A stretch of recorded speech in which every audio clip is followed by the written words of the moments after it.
think I'm a player, cause I got bitches everywhere.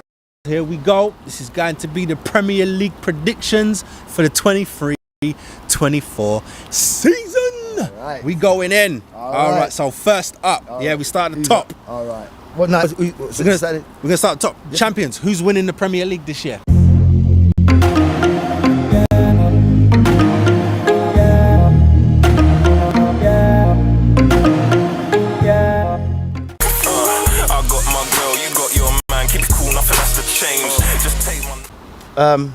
Well, I'll say this, after yesterday's display, Arsenal, I will say Arsenal, definitely, they've definitely got nothing to fear about Man City. They've got them and them soft right now, and I'm going with Arsenal this season, definitely. Arsenal or Liverpool, but definitely Arsenal is definitely going to be there. All right, cool. Me, come on now, you know what it is. Plus, we have to build on last season.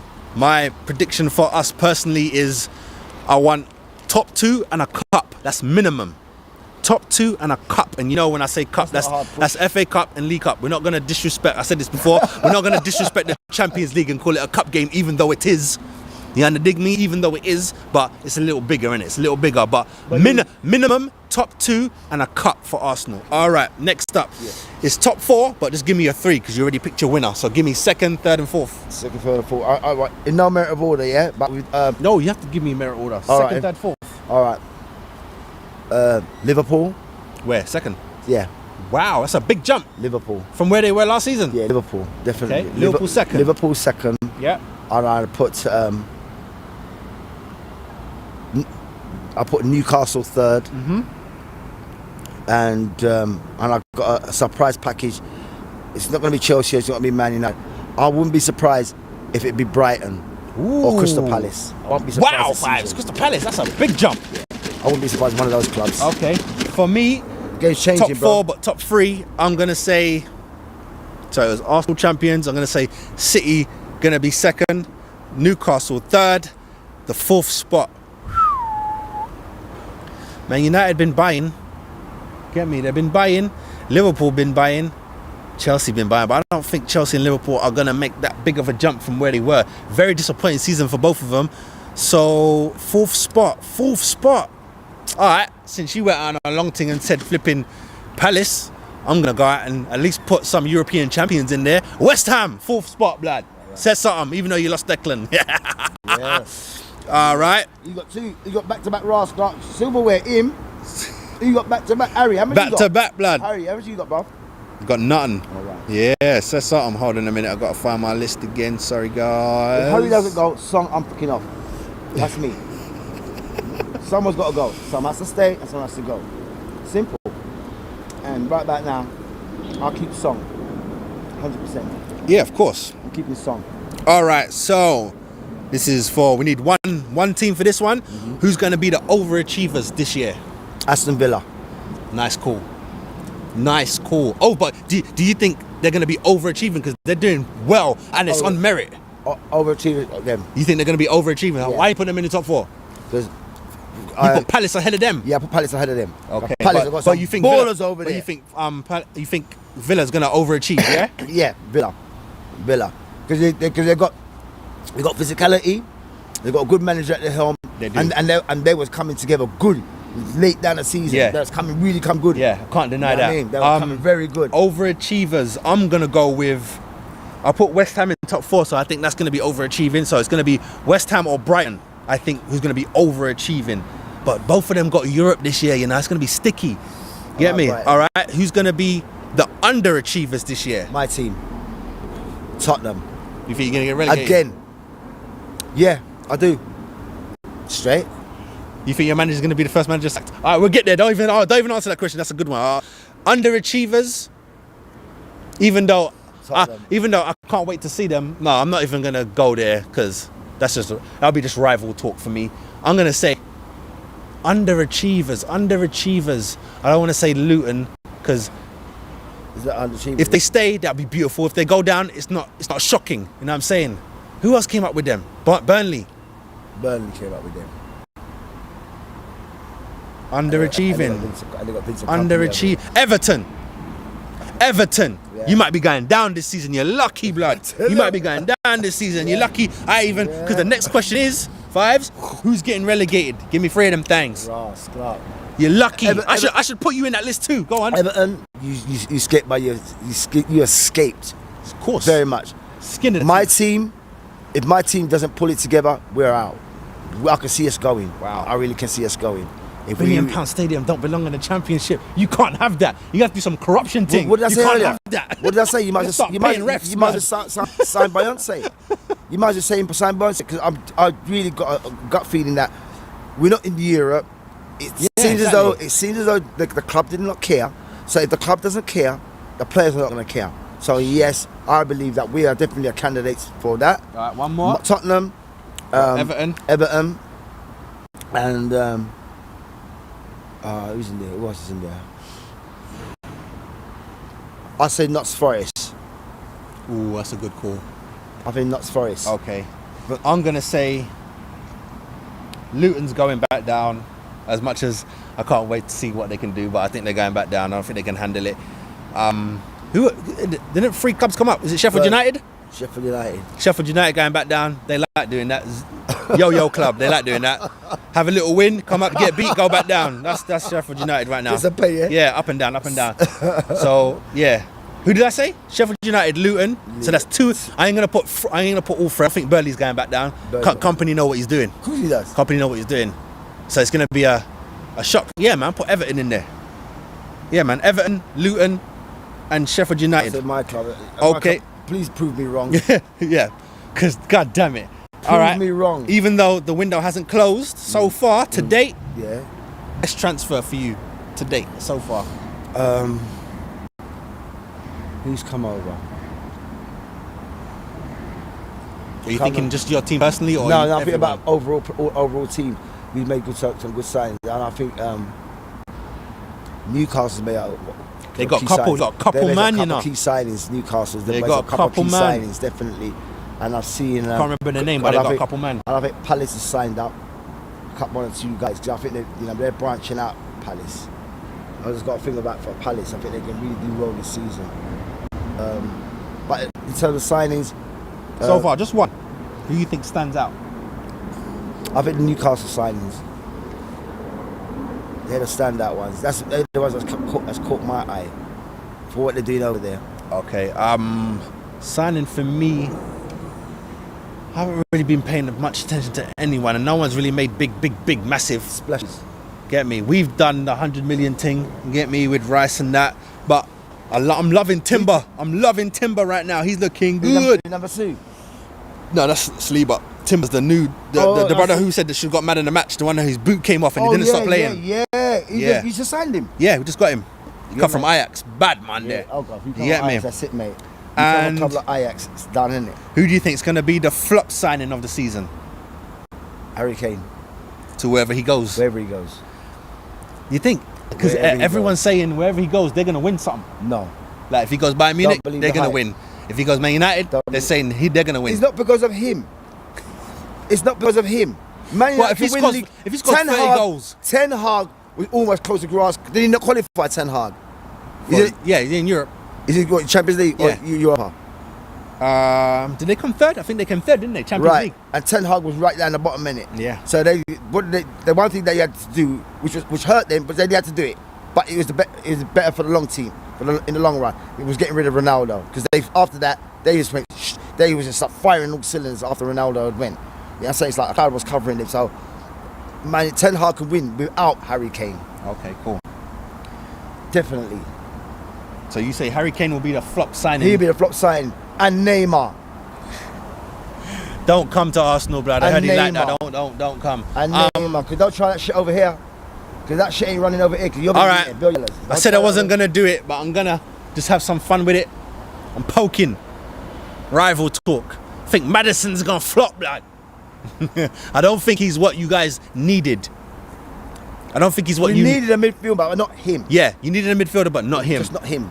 Because he needs others. He needs others. He's a decent player, but he needs others to do the other bits. Look, when I saw him, You get me? When I saw him He's at a Leicester, he's a going forward dude. yeah, when I saw him over at Leicester, who was the other guy in midfield with him at the time? The brother is at Villa now. Arsenal was gonna get him. What's his name? He was doing- Belgian brother. Yeah, he was doing. He's He's at Villa now. He was. What my guy name? Oh god. I can't remember his name. But you look. I think we're talking about the same guy. Yuri Tillsman.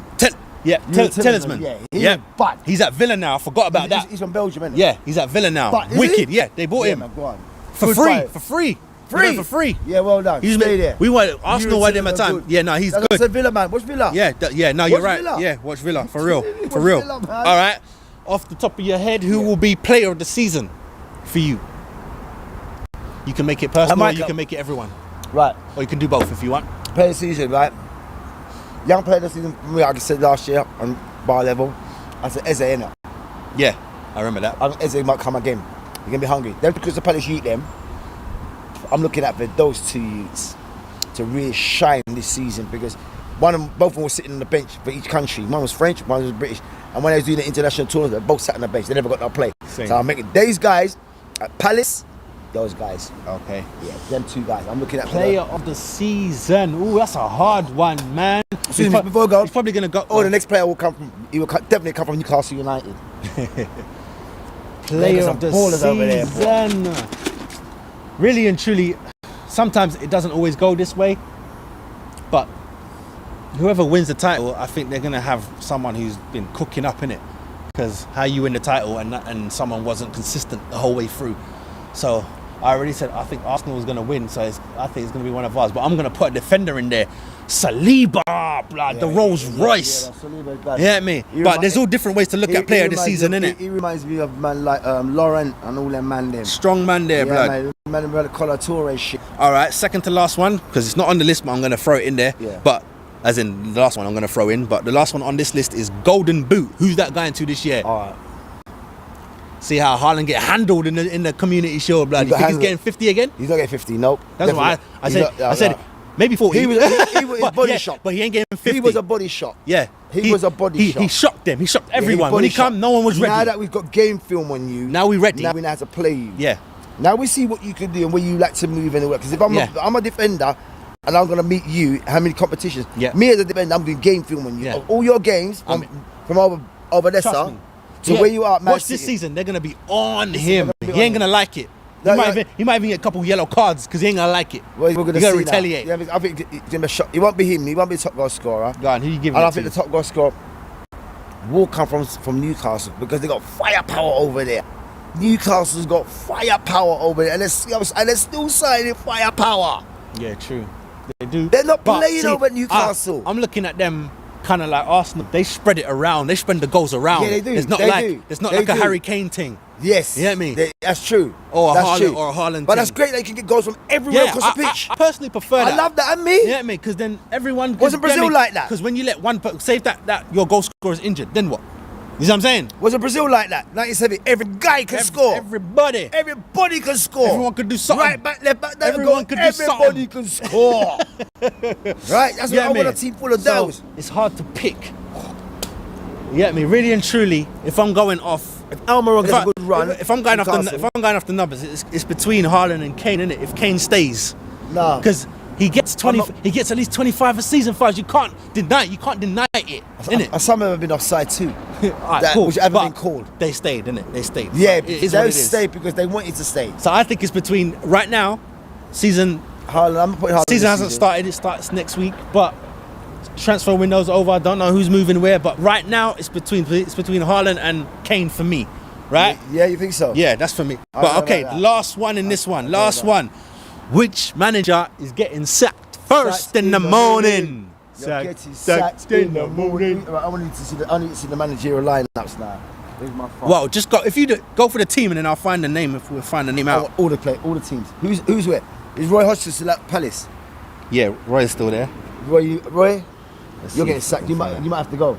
Because the Palace doing good Managers stuff. in the But I Premier think you might have League. to go because the game's changing. Managers frequently mentioned on the web include Pep Guardiola, Jurgen Klopp, David Moyes, and others. There's everyone there. All right. So everyone's there, but it's not in order. But that's Nah. everyone. All right. So you say first casualty Yeah, of the season. yeah. Okay, let's have a look. Okay. We ain't gonna be. It's not gonna be none of these guys. Definitely ain't gonna be. Marco Silva's Think under ain't gonna be pressure. Poch at Chelsea. Chelsea love to sack, man. Nah, that won't be Poch. Poch will get them going, man. You ain't gonna fuck around now.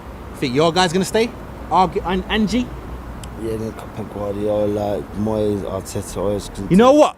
From what I've been hearing, I'm going to go with Moyes. I'm going with Moyes. From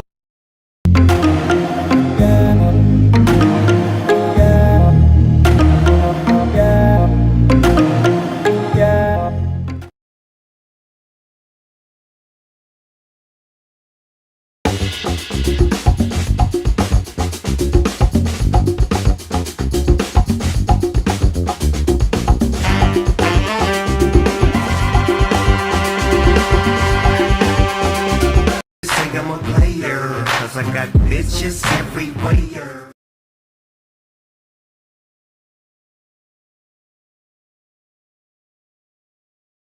I got my girl, you got your man. Keep it cool, nothing has to change. Just take one. what it do, what it will be done, people. Welcome back to Bar Level. We are live on the forward. I don't know where 5-0 is right now. I don't know where he is. So right now we alone. I'm gonna run down the topics that we're gonna talk about. You know, if I ever don't pop up, then it's just gonna be me talking about it, peoples. That's how it goes. So make sure you subscribe to the channel. You underdig me? If you want to support us in any kind of way, just scan that code right there. Take it to the Cash App. You underdig me? We got to build until we get to the followers, till we get the subscribers numbers. I think it's 1,000. Is it 1,000 or is it 500? Either way, it's between there. Right now, we're on 81. You know what I'm saying? We was on 490. It was like 491, 92. Channel got taken down. Now we on a rebuild. So here we go. Bar Level on 587 TV. Appreciate everyone here. You underdig me? All right. So the topics of today are going to be this, my peoples. Topics of today are going to talk about the fixtures, right? The fixtures are all over the place right now. So many fixtures. And I'm sure there's a bit that we missed, but I'm going to go back to last Thursday. Yeah, start with the Palace versus Brighton game. That's where I'm going to start. Go through those fixtures. You know what I'm saying? Come through all that. Go through the fixtures. And then even up to yesterday, Tuesday. You know what I'm saying? Because from Thursday to Sunday, obviously a break for Christmas, then Boxing Day's games, and then obviously there's games today, but we ain't gonna have those fixtures results for you right now because clearly these 3 games are happening later today. And of course as well, gang, we playing Thursday, you know what I mean? If Fires was here, he'd say the same for Tottenham as well. Get me? Because they're away to Brighton. So yeah, we got the fixtures. What else do we have to do? We've got the fixtures. I've got Ten Hag. Is he gonna make it to the end of the season? Got Southgate. Will he make it to the Euros? Obviously, he's going to be going to the Euros, but after the Euros, should he stay on to the World Cup? Can he be a top 6 manager? If he can't be a top 6 manager, where could he possibly go once he steps down? We'll talk about Rebecca Welsh, how she did. I want to talk about Sam Allison, how he did. That's the 2 new referees, first woman and first black referee since Rennie. That's 15 years. You know what I mean? That's why it's such a big thing, because it's not the first, but it's been such a long time since there's been a black brother in the middle of the field that ain't playing. You know what I mean? So we'll talk about that. What else? Oh, Forest wanting referee Rob Jones to be banned. I was trying to find out actually who the other guy was, because I think Rob Jones was the guy in the VAR. So yeah, there is that. So yeah, those are the top. Is there another topic? Oh yeah, and Van Dijk giving all that. Yeah. So with that said, oh sorry, and also got bits more, got stuff written down. End of year awards we're gonna do. We're gonna do top 4. We're gonna do top 4 mid-season predictions and relegating bottom 3 predictions as well. We're also gonna talk about Erdegaard, the handball situation. Yeah, so we got loads of bits and bobs to be jumping on. So we'll start with the fixtures. You know what I mean? We'll start right there. As I said, we have to bring it all the way back to Thursday, last Thursday. Yeah, so last Thursday when it was, where is it? It was Palace versus Everton. I had it written down already. Where did it go? Yeah, all right. So we there. I think I see 5-0 in the lobby. You ready? You good to go? All right. So he's there. I'm going to bring him up, people. You know what it is. Co-host MC 50, the Godfather of Jungle. Here he is, people. Here he is.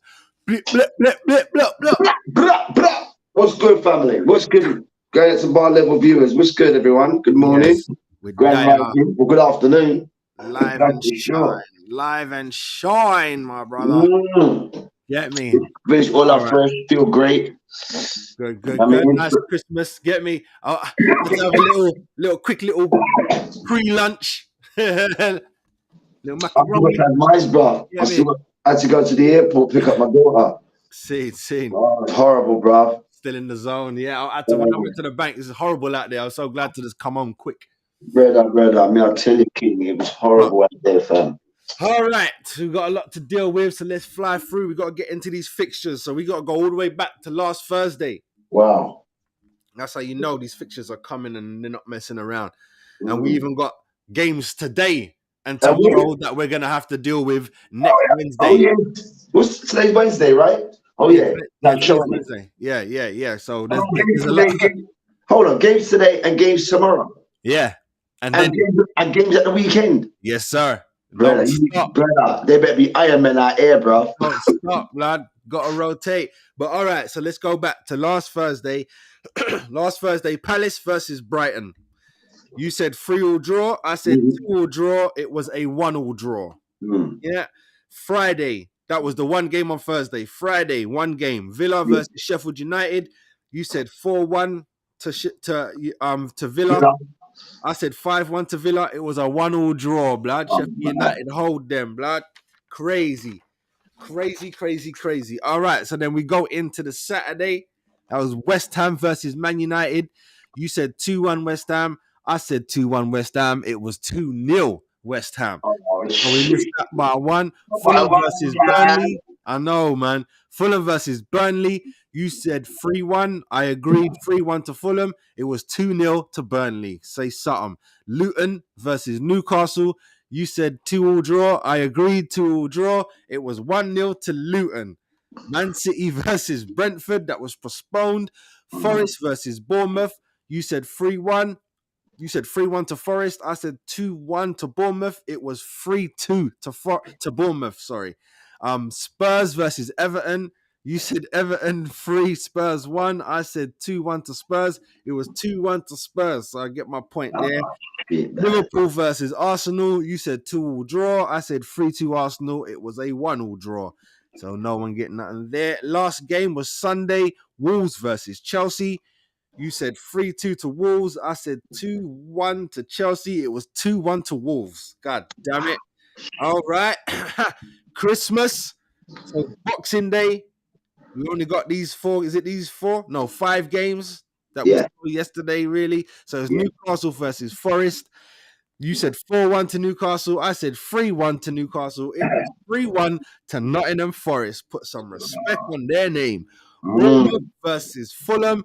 You said 2-2 draw. I said 3-1 to Fulham. It was 3-0 to Bournemouth. How about that? And we had our watch along for Sheffield United versus Luton. You changed it from a 2-2 draw to 3-1 to Luton. I said 2-1 to Luton. It was 3-2 to Luton. Damn, and what a good game that was as well. Burnley hosted Liverpool. You said 5-1 to Liverpool. I said 4-0 to Liverpool. It was 2-0 to Liverpool. Last game of the Boxing Day schedule was Man United hosting Villa. You said 2-1 to Villa. I agreed 2-1, and it was 3-2 to Man United. What a comeback that game was. Crazy. So, with that being said, we already did fixtures. We already did our predictions for today's game and Thursday's game, so we don't need to worry about that. And next week we will jump back on and we will do all these fixtures. So, fixtures for this weekend. we're going to be doing after this. I got my girl, you got your man. Keep it cool, nothing has to change. Just take one. All right, guys. So first game up this weekend, Luton hosting Chelsea. What you saying? Wow. Luton's on a roll right now. They're on a roll. But I think their roll's going to stop this weekend, though. I think Chelsea's going to take that. That'll be something like 3-1 to Chelsea. 3-1 to Chelsea. Ooh. I'm saying 2-1 Luton, blood. Say something. Say something. 2-1 Luton. I think their momentum's going to stop at this one here. Scene, okay. Before the end of the year, it's going to stop. All right. Villa hosting Burnley. Villa. Villa need a comeback now. 3-1. 3-1 Villa. 3-1 Villa. I'm going to go 1-1 draw. Next game, Palace hosting Brentford. A draw. 2-2. 2-2 draw at Selhurst, yeah? Yeah. I'm going to go Palace 2-1. Man City hosting Sheffield United. Oh, my God. It should have been 10. It should have been 10. Although, you bastards, it should have been 10. you know what? I'm starting to heed now. It's got nothing to do with who these players are. That's right. It's got nothing to do with that no more. We know that now. So no, it's not. not. A long time, bro. A long time. We played the game. Get close to 10. Go on. It might be close to 10. It won't even be 10 combined. Watch. We say that because we're saying, City score loads of goals and Sheffield United are at the bottom of the league, but you know it don't work like that. No, it doesn't. It doesn't. And I think Sheffield United will play ball because Man City in it. They bring out the best in the team. You play against a shit team, you're going to bring out the shit in you. You play a great team, you're going to bring out the greatness in you. So I think Sheffield United. I say 3-1. Right, 3-1. Yeah. I say 4-1 Man City. 4-1. Yeah. I was gonna say 2-1, but I think City can pop 3. You say 4-1, yeah? I'm going 4. Cool. All right. Wolves are hosting Everton. Oh man. I'll give that a draw because neither team don't want to lose. 2-2. That's right. Neither team don't want to lose. 2-2, yeah? Mm-hmm.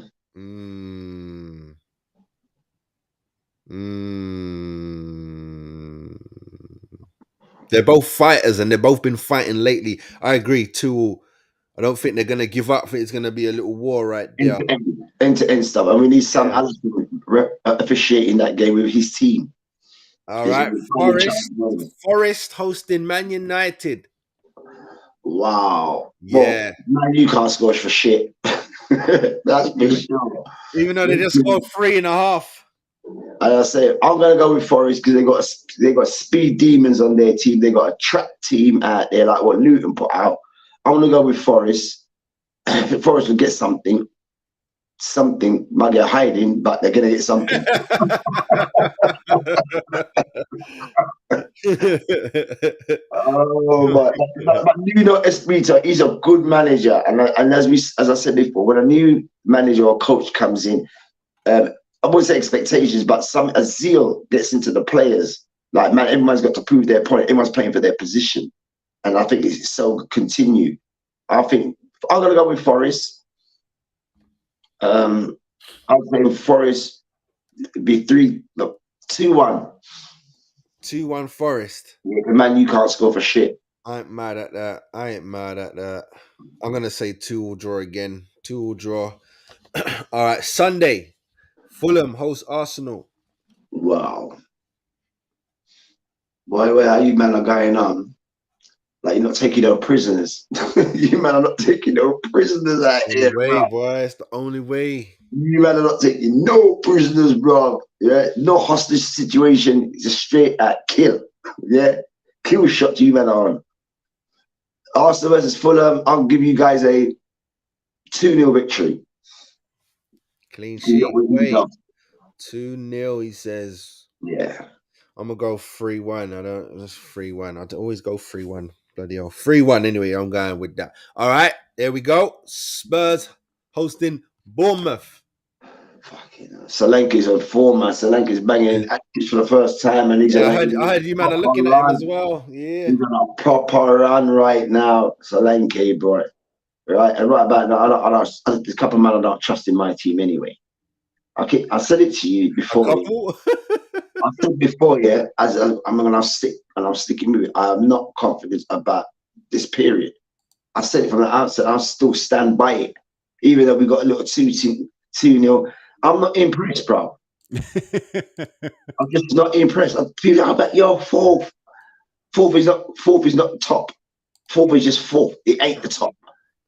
The white people go, oh yeah, but we're in fourth place and all that. Bro, anything from fourth going down, we could be overtaken by any of those clubs that are behind us. Brighton, Man U, any of those clubs can climb that table. So I'll go a draw. I'm gonna go with a draw. Bournemouth against my team 2-2. I just don't see my team winning. Simple. And if they do, well, it's a bonus, isn't it? I'm not gonna go head over heels about it because you're supposed to beat them anyway. But if you lose, well, you know you're gonna hear more from me, innit? So I'm gonna City's behind you with a game in hand, technically 2 games in hand because they had that postponed one. And they've got 34 points and you're on 36.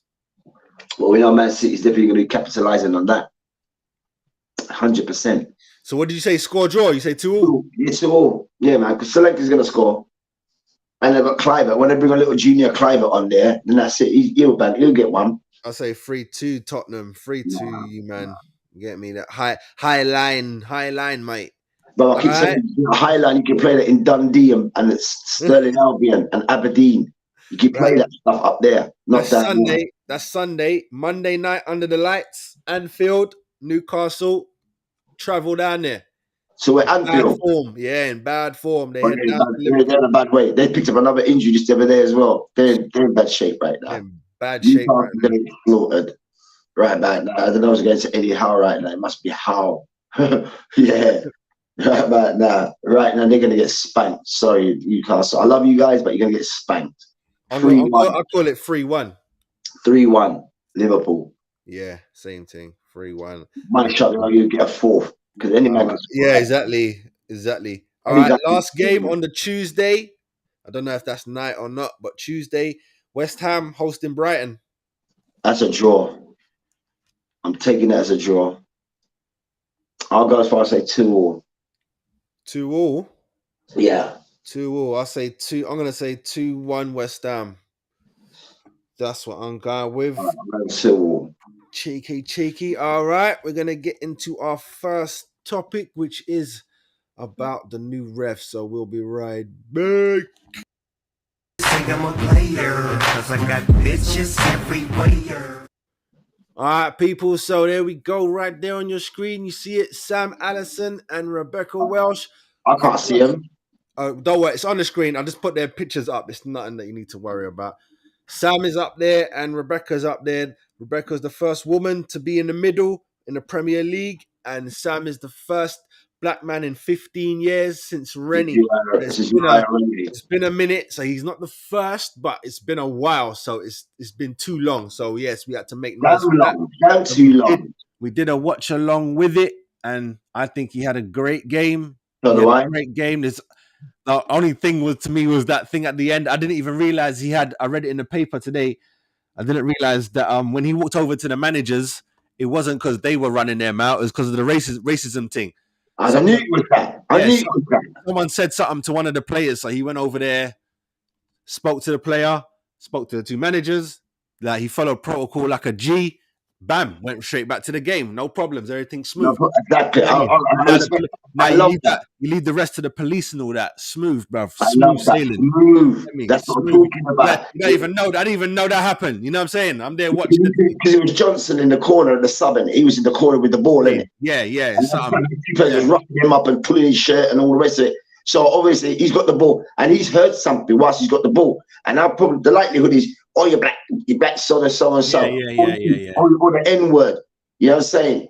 And then seeing them, oh, you James Yardy, whatever. So you know something came out. because you know in the height of games and your team's losing, you want to take. No, that's good. It's good. I think he had a great first game. He had a fantastic He had a game. great first game. It As was we found out last week on Bar Level, and I was reading out like the information on him, like he was a former fireman and all that. So he was ready, blood. You can see it when a couple man was trying to take couple steps. He just checked them quick. He checked them quick. There was no long thing. He checked them quick like he was running into a burning house. He checked that quick. It was nothing. It was beautiful. It was beautiful work. Because the players them knew. You get me? The players them knew, and I will say it again. And I stand there, and especially the black players. I think the black players also knew the enormity for him. So you know what? We're not going to make it hard for him. We're not going to embarrass ourselves on him. If he gives us a card, we're going to swallow it and take it. If the man says something, I remember when you said that. You said that there was a bit where there was a brother guy like, right? He was like, yeah, you know. Easy off me, bruv, because you know everyone looking at us. Easy off me. He looks at the players and he said, brother, yeah, you know yourself, yeah? Just look at him. He didn't have to fling a card. Yeah, that kind of thing. You know that type of ease. You know that look where our nan and our mum used to give us when we were yeah. You know that look in it. Integrate, bro. Yeah. Right? That look, it gave the player the look like to say, brother, don't even bother with it, you know, brother. Get me? You're on Prime, bro. Get me? They see everyone watching us, blood. Behave yourself. Brother, we're on Amazon Prime here, bro. Yeah. Yeah. You give him that brother look straight. Yeah, straight. And that's the thing what I did. He had a great game. He had a fantastic. I witnessed it. As for Rebecca, I only saw the highlights on Match of the Day, and it looked like she had a great game herself. Yeah, she had and I think again, did she have any controversial? I didn't see nothing. It was smooth. She didn't have no controversial issue. I mean, she had one or two bar incidents, and she got them basically right. Do you know what I'm saying? And like what you said before, the fact that on the last week of the year, so to speak, we had a female and we got a black official for the first time in 15 years. You said it. You actually said it. Yeah, I mean, there was maybe it's an agenda to see how this pans out. People had a drink. People was merry. Everyone will be quick. They've got the little brandy shots and all that, they vodka and whatever else they got, because it's going on, which I know it goes on at the grounds. Yeah, and people get rowdy. I mean, take for instance, whilst we was doing the watch along, do you remember when every time my man went to take the corner, there was a man coming down? The old brother, every corner.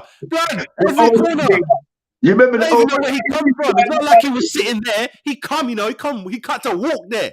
Yeah, that's what I'm saying. He's drawing like an Eric Cantona team. You know what I mean? Man was giving it. He was giving it. But yeah, I think Rebecca had a good game from the highlights that I saw.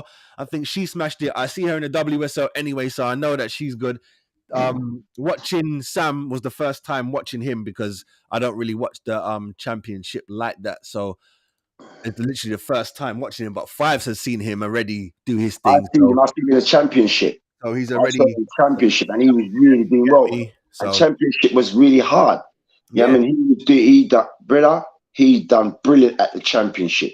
So, and I mean, the championship is not an easy league, and that's a good place to cut your teeth. League One's champion, great place to cut your teeth, because down there is rough and tough football, bro. Hackney Marsh, rough and tough shit stuff going on down there, bro. Facts.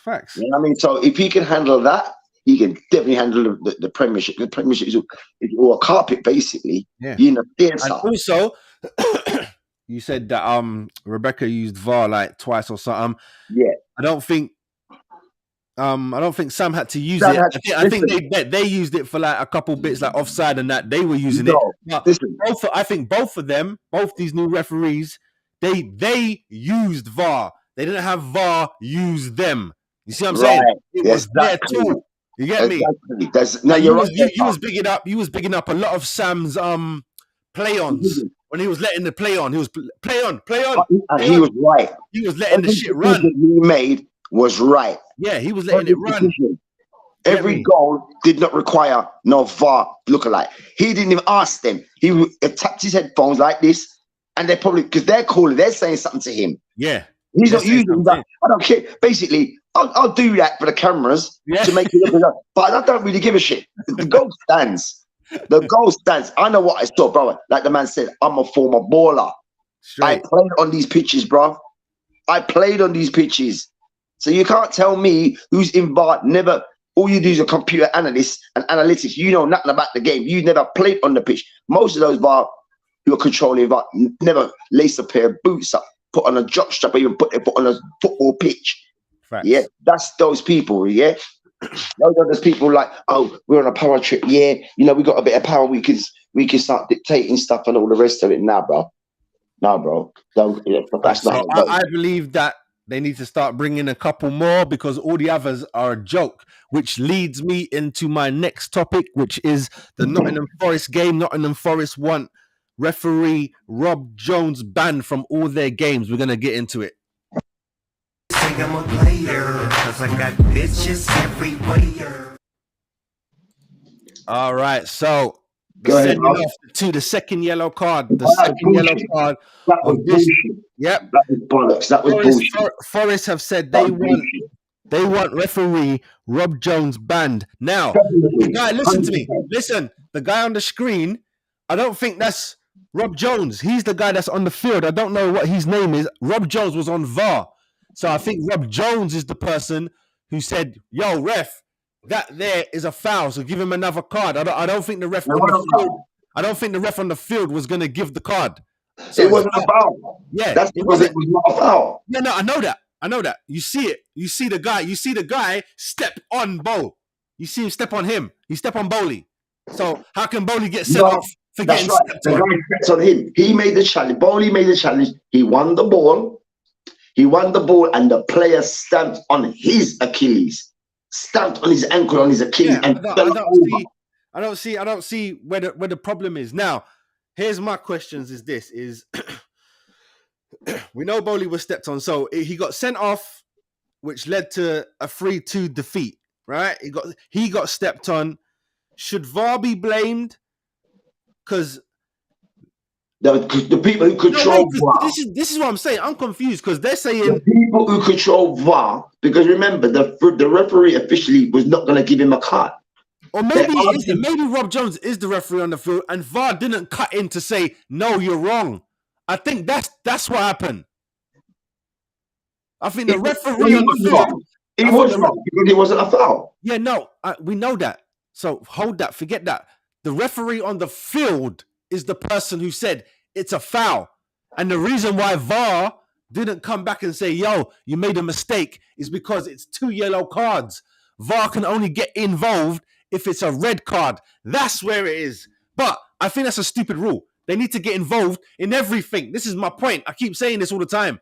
VAR can't be shackled. It can't be limited. It's the fucking third eye. It's there to help you. What you see what it is, they pick and choose, don't they? They pick and choose. I know. That's But like- you that's know like what? doing- They're saying, I don't, it's not going to be next year, maybe the season after. They want to put some new tech in the ball in it. So everything is going to be clocked. Oh, man. It crossed the line, it crossed the foreign line, everything. I prefer that. I don't know why no one don't like it being the rules. Right, but Rules here's the is thing. fine. Here's the thing now. Now they said they're going to put some technology in the balls, right? Now check this. That goal line. And they're going to put something in the ball, right? I think there's something in the ball anyway. Yeah, for goal line. Right, for goal line. So obviously, well, the line has to be some kind of indicator, like some electronic or technological thing within the line. So why can't they have it? Yeah. Here's an idea. Like we have all these LED lights that you can install LED lights all inside the goal post and the goal crossbar. Yeah? You can also install it on the line, right? When the ball breaks it. Right. So if the ball hits the crossbar, the crossbar will go red. If it hits the post, it will go yellow or green or whatever the color it is. When it hits the line, if it hits the line and it's a green, it's a goal. If it hits the line and it's an amber, it's not a goal. If it hits the red, it's a goal. Yeah, simple as that. Simple. Yeah, but I just want it to be more dramatized, more theatrical, more money, more drama. Yeah. That's what this thing is about. This is theater. It's called entertainment, show business, bro. Facts, bro. You ain't lying Show yet. business, king. You ain't lying yet. Come on, fam, man. Listen, brother, hear me now. these lot out here, these FA and whoever, you wait for FIFA and all that. You cannot fool people like us out here. These mans are, as Yeah, you never always played say, the them game. bet Freds, bruv. There's no Leave way. it, Fred, There's fam. no way that is not. That's a foul. There's no way. You step on No, me. How is it a foul? the guy steps on Bolly and Bolly got sent off. That's You know, what should be sacked. you know what that's like? You know what that's like? That's like you standing at a bus stop and there's a policeman looking at you and someone comes slap you and then the policeman arrest you. Me. Yeah. You're like, You can't what? arrest me. You're like, Before what? I have to defend myself, but Yeah. I'm the one getting arrested here. Hold on, this guy went to hit me. I put my hand up in defense. You're taking me and leaving him. It's not even that you defended yourself. You didn't know. You're looking one way, a man just come and slap, but the policeman come and say, nah, you did that. Like, what? What are you talking about? That's never extending up, bro. The man ain't seeing. They're not It seeing. should But all be sacked. sending The off. officiating team, those who when they appeal it, can you appeal 2 yellows? are damn right you can get it rescinded. Of course you can appeal it. I'm gonna appeal it because that's way. I wasn't sure because you know these bloody rules, bruv. I know you can appeal a red. I don't know if you can appeal 2 yellows. In the words of Shannon Sharp, when you employ me, I ain't trying to give you no money. I'm not looking for you to take no money from me. Yeah, once I sign my contract, brother, you ain't getting a penny back on this money, brother. And I'm not looking to give it to you back by getting sent off or picking up a yellow cards and all that, because that's all that means. You're just paying up less of your wages is getting chipping away at the wage, chipping at your wage. So I'm not trying to get no yellows out here. And these officials, Betfred officials, yeah, they know it too. Because they're not on the bag of money that these players are on. You said Rose Sparkley's at Luton, he's on 96 bags a week. What? Right? So you don't think it's in the interest of referees to give a man a man a yellow card. But mind you, saying that, the same yellow card and the same red card, you still pay the same money that you will pay as though you was playing over at Hackney Marshes. Make sense. Rules in it, fair is fair. But all right, we're gonna go into the next part. We have some fun with some end of year awards. I got my girl, you got your man. Keep it cool, nothing has to change. Just take one. All right, fast. So we got 9 spots. Yeah, you're gonna have your 9. I'm gonna have my 9. They can be the I same. didn't even make a list, man. But I will go. But I know who I'm going on. Yeah. All right. So far. Mm-hmm. Yeah, that's what it is. Just so far. So halfway, mid-season awards. Best player. Best player. Best player for you. For you, yeah. For me, best player. For me, right. This player's been up and down, been hot. He's been in the headlines regular. He's been smashing in goals for them. Mid-season right now, I'd say Kudas for West Ham. Okay, Kudas. Yeah. Yeah, I'm glad that he was a little quiet when he first come, and I was like, nah, blood, he's a bad man, you know. Yeah, man, he plays for Ghana national team. I remember Kudas when we played in the World Cup, bro. And now look straight. All right, I'm going straight. I ain't even messing around. Going straight in with Rice. Get me? I'm always skeptical of this £100, this £100, 100 million stuff. But boy, he's hit the water swimming, blood. Yeah, man. He's the ground running. He's Water swimming. Rice has been beautiful. Running. All right, next award, best goalkeeper so far. My goalkeeper. Your goalkeeper. What's your keeper's name again? Vaccaro. Yeah, I got it. Bad goalkeeper. He's the best player at Spurs. The best. No other player better than him. He's a bad man player. What? I love him. And they need to build on him. That's what Spurs needs to do. We need to build on him. Forget about the other man, them, right? We need to build around this guy here. Like what they did with Dino Zoff. They built around Dino Zoff, innit?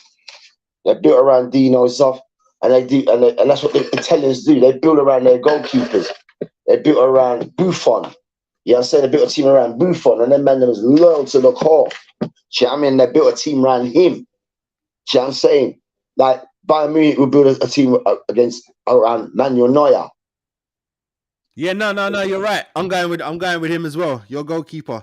Yeah, man. Bad man go. But yeah, brother. Yeah, I was just thinking of the goalkeepers. Is Yeah, even man. City and Liverpool's goalkeeper, they've slipped a little bit. You know what I mean? Brother, They're not on my their square. guy, You know what I'm my saying? guy, You know the effectively, situation with Arsenal goalkeepers. So yeah, I think, and especially as Ricardo.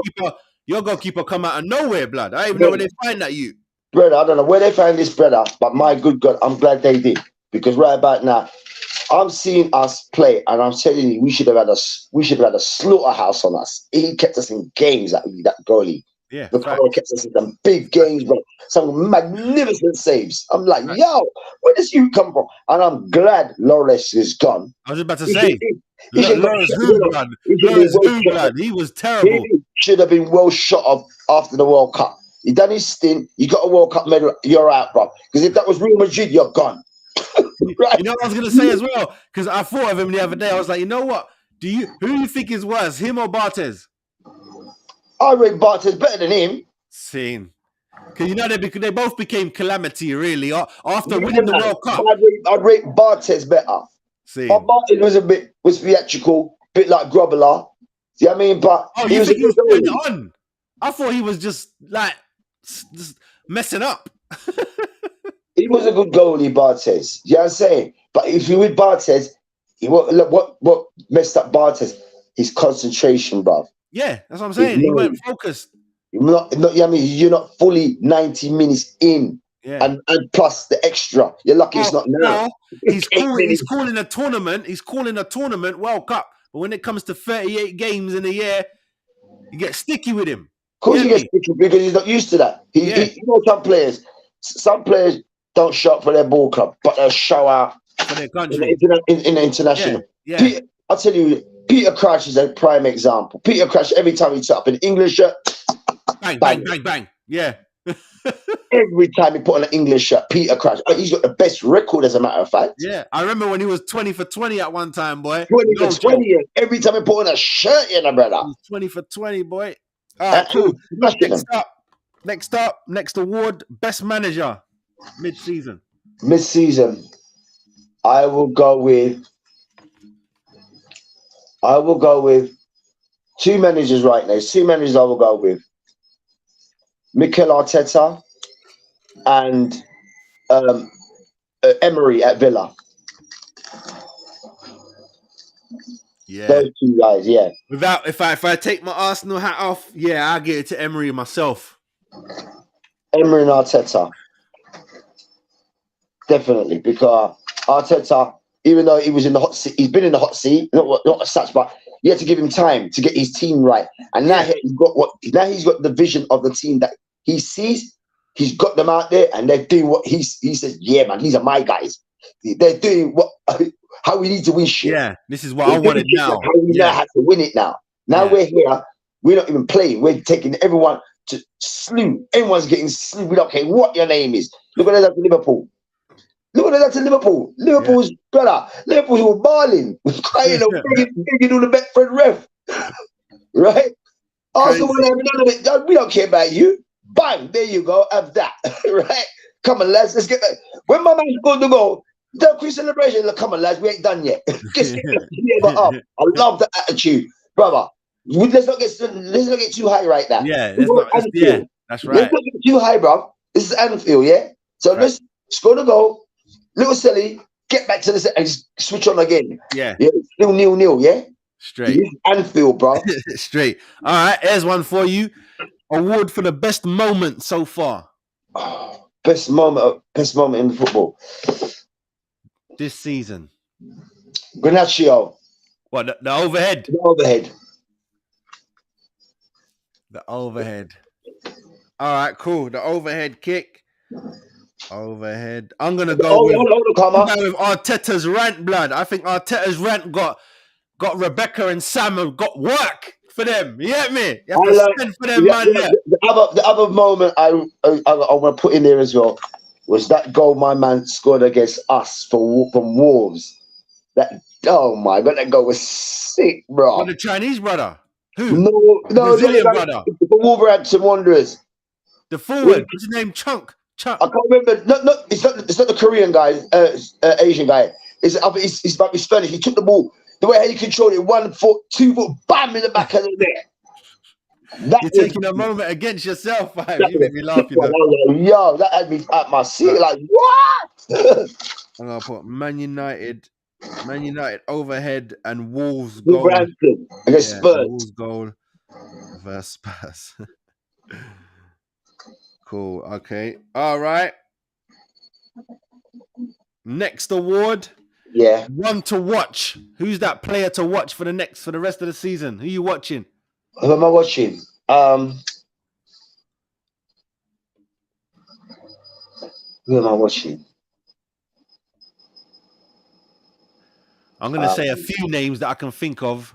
I say There's a couple of names. Eze. I got Eze there, definitely. Watch Eze. Eze I say was my first choice.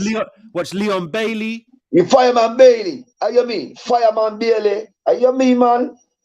Fireman Bailey King. That's his name. And I say keep your eye on Saliba. That's my three right Oh, there. yeah. Is that, hold on, that guy who scored the header the other day, who scored the goal, is that the defender? You talking about Arsenal? Yeah, for Liverpool, against Liverpool. Yeah, Gabriel. Right, he's the one who scored, yeah? Yeah, Gabriel. Yeah, He's Saliba's partner. right, okay. Now, him, look, I said it to you the other day, and I said it now. Him, Tobias, and my guy, them two remind me of Petite and Vieira. Believe that. Them man look like the Great Wall of China. Like, no, ain't penny in them there. Straight. All right, give me three nominees for this award. One to watch. I got Eze, Leon Bailey, and Saliba. Right. Any of them can get it. Any of them can get the award for me. Yeah, Eze definitely up there. Cool. Definitely the man from your team, yeah. Which one? Gabriel or Saliba? I like Trossard. I definitely like Trossard. See what I mean? He's shocking, Trossard. Yeah, I mean, he reminds me he's shocking. I love Trossard. I love Trossard, blood. I love it. He's always a forward. He's a forward, brother. Go forward. Yeah, I love Trossard. He don't play. He's about a little bit. And one more. I say Ross Barkley. Aye.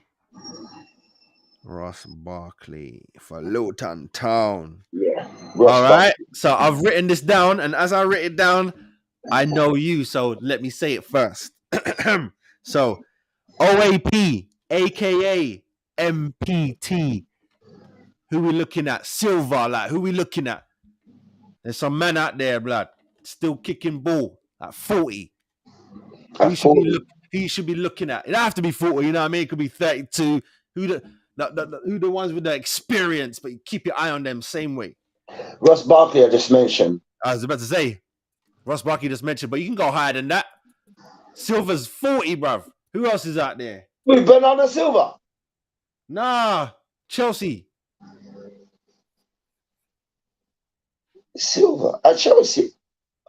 No, I'm not reacting right now. Thiago, innit? Oh, Thiago. Chelsea defender.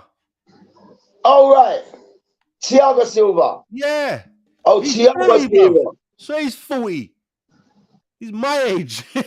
She's not a lady boy.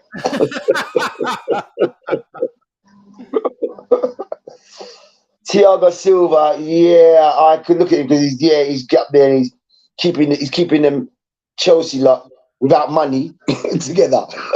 Yeah, he's keeping them together. He's keeping them them together. Thiago Silva, he could be up there. Who else is up there? Hold on, let me see. As I said, Thiago Silva, definitely Ross Barkley. Who else getting into their 30s? Who stands out for me? Country in the ball club. No, this is an old list. Yeah, Thiago Silva's. Oh, I think he's 38. There's not even that many, man. Give me a list of those who hit the 30s or mid. I'm trying to find them. Nah, hold on a minute. 33. I don't even know who some of these are. Oh, Ben Mee is 34. Yeah. Matt Ritchie at Newcastle is 34. James Tompkins at Palace, Oh yeah. he's 34. Jay Rodriguez, Yeah, 34. I think he plays yeah, for Bournemouth. he's at Burnley. He's always been around. He's Oh always yeah, been good. Burnley. I You like got him. He's always been good. goalkeeper Neto. You got Philip at Forest, another centre back. You got your guy Ivan. Was it Perich? Pericek. Yeah, he's Yeah, but I like 34. Pericek. Put Pericek up there for me. Yeah, man. In my what? Because we're definitely missing him. We're 100% missing him. He's Croatian. We're missing him badly. I said Perisic, yeah. Kubelicki. He's missing him Oh, I as well. see. All right, I got one. I see one on the list for me. Willian, Fulham. Yeah, Willian. Yeah. So I go for Perisic, Willian. Perisic definitely. Ross I Barkley. go for Willian. You got Coleman at Everton, right back. Seamus Coleman. Yeah. You got Ashley Young. You Nah. got you got Johnny Evans. yeah, a couple, man. But yeah, I'm going with Willian, and you're going with Perisic, yeah? Perisic, yeah. Perisic, Ross Barkley, and Jay Rodriguez. I'm just putting Perisic in there. You don't need three of them. All right, next one, unsung. Give me one who's getting this award for the unsung hero. Who does the work but don't get the love like that? That's definitely gonna be someone from the midfield. I'd say I'm trying to think who plays for Newcastle that doesn't get praise enough. No, that brother in the middle, what's his name? That dirty fella. Can't remember his name, but he's in the middle. I say he's Brazilian. Guimaraes. Oh, Guimaraes. Yeah, but he gets love. He's good. Guimaraes. Who doesn't get who's an unsung hero? Who's an unsung? I was gonna go to Wolverhampton, but I think at Forest, there's a good players that you don't get no love, man. James Ward-Prowse gets love. He got bought. He doesn't get as much as he should, you know. Well, and you know what? Since you're there, Bowen, blood. I think Bowen is very good, Bowen, you know. Yeah, Bowen for West Ham. Yeah, man. Yeah. I think he's going to watch as well. I'm going Bowen. I like Bowen. Yeah, definitely. I like Bowen as well. Bowen, yeah, man. Yeah, he doesn't get enough. He don't get enough. I think he can give Gareth Southgate an option, bruv. Is he English? He should be selected. If he's English, yeah. He should be definitely selected. All right, here we go. Bargain transfer. Yes. So far, who's been a bargain? I know they make jokes. Arsenal, even Ian Wright be making jokes like, "Oh, we should give West Ham some more money." Get me? But 100 million ain't no bargain. That's not a bargain. That's too much dough. No, you see what it is now, yeah? I think even though he's injured now, Maddison, 40 bags, bruv. That's a bargain. Buy.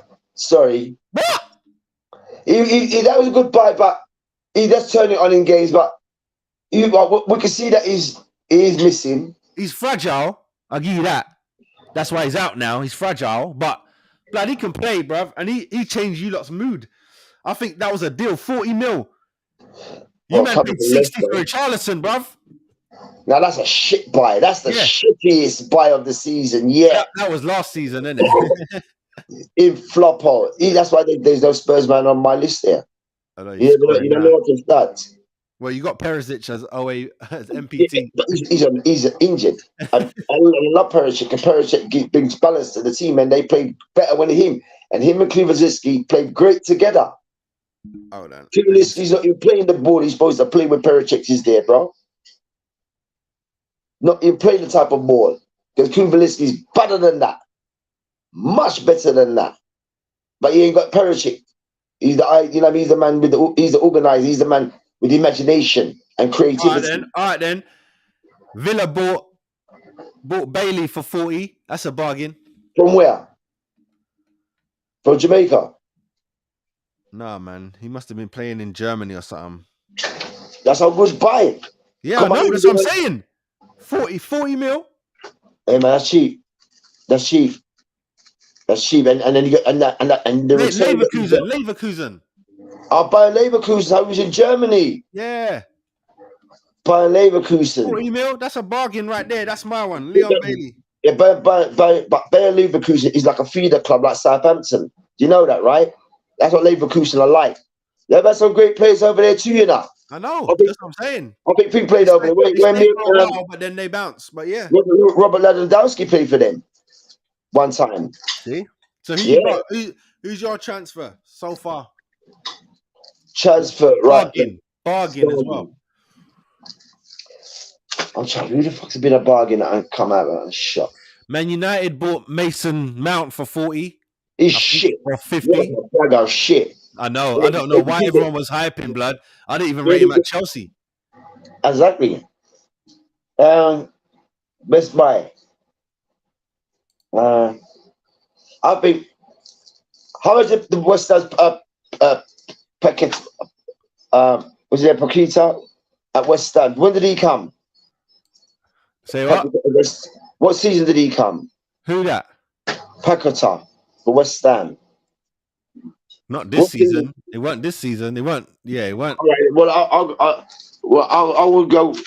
I don't know how much he was bought for, but I want to go with Doku for Man City. Okay, cool. I think that was about 70, but let me check. What? Good return. That's a good return on the investment, bro. 70 gigs. I think That's a good it might be return. cheaper than that. That's a good return. My boy's shocking. Oh no, I was wrong. 55.5. Yeah, still a good buy. Yeah, got him from Rennie's.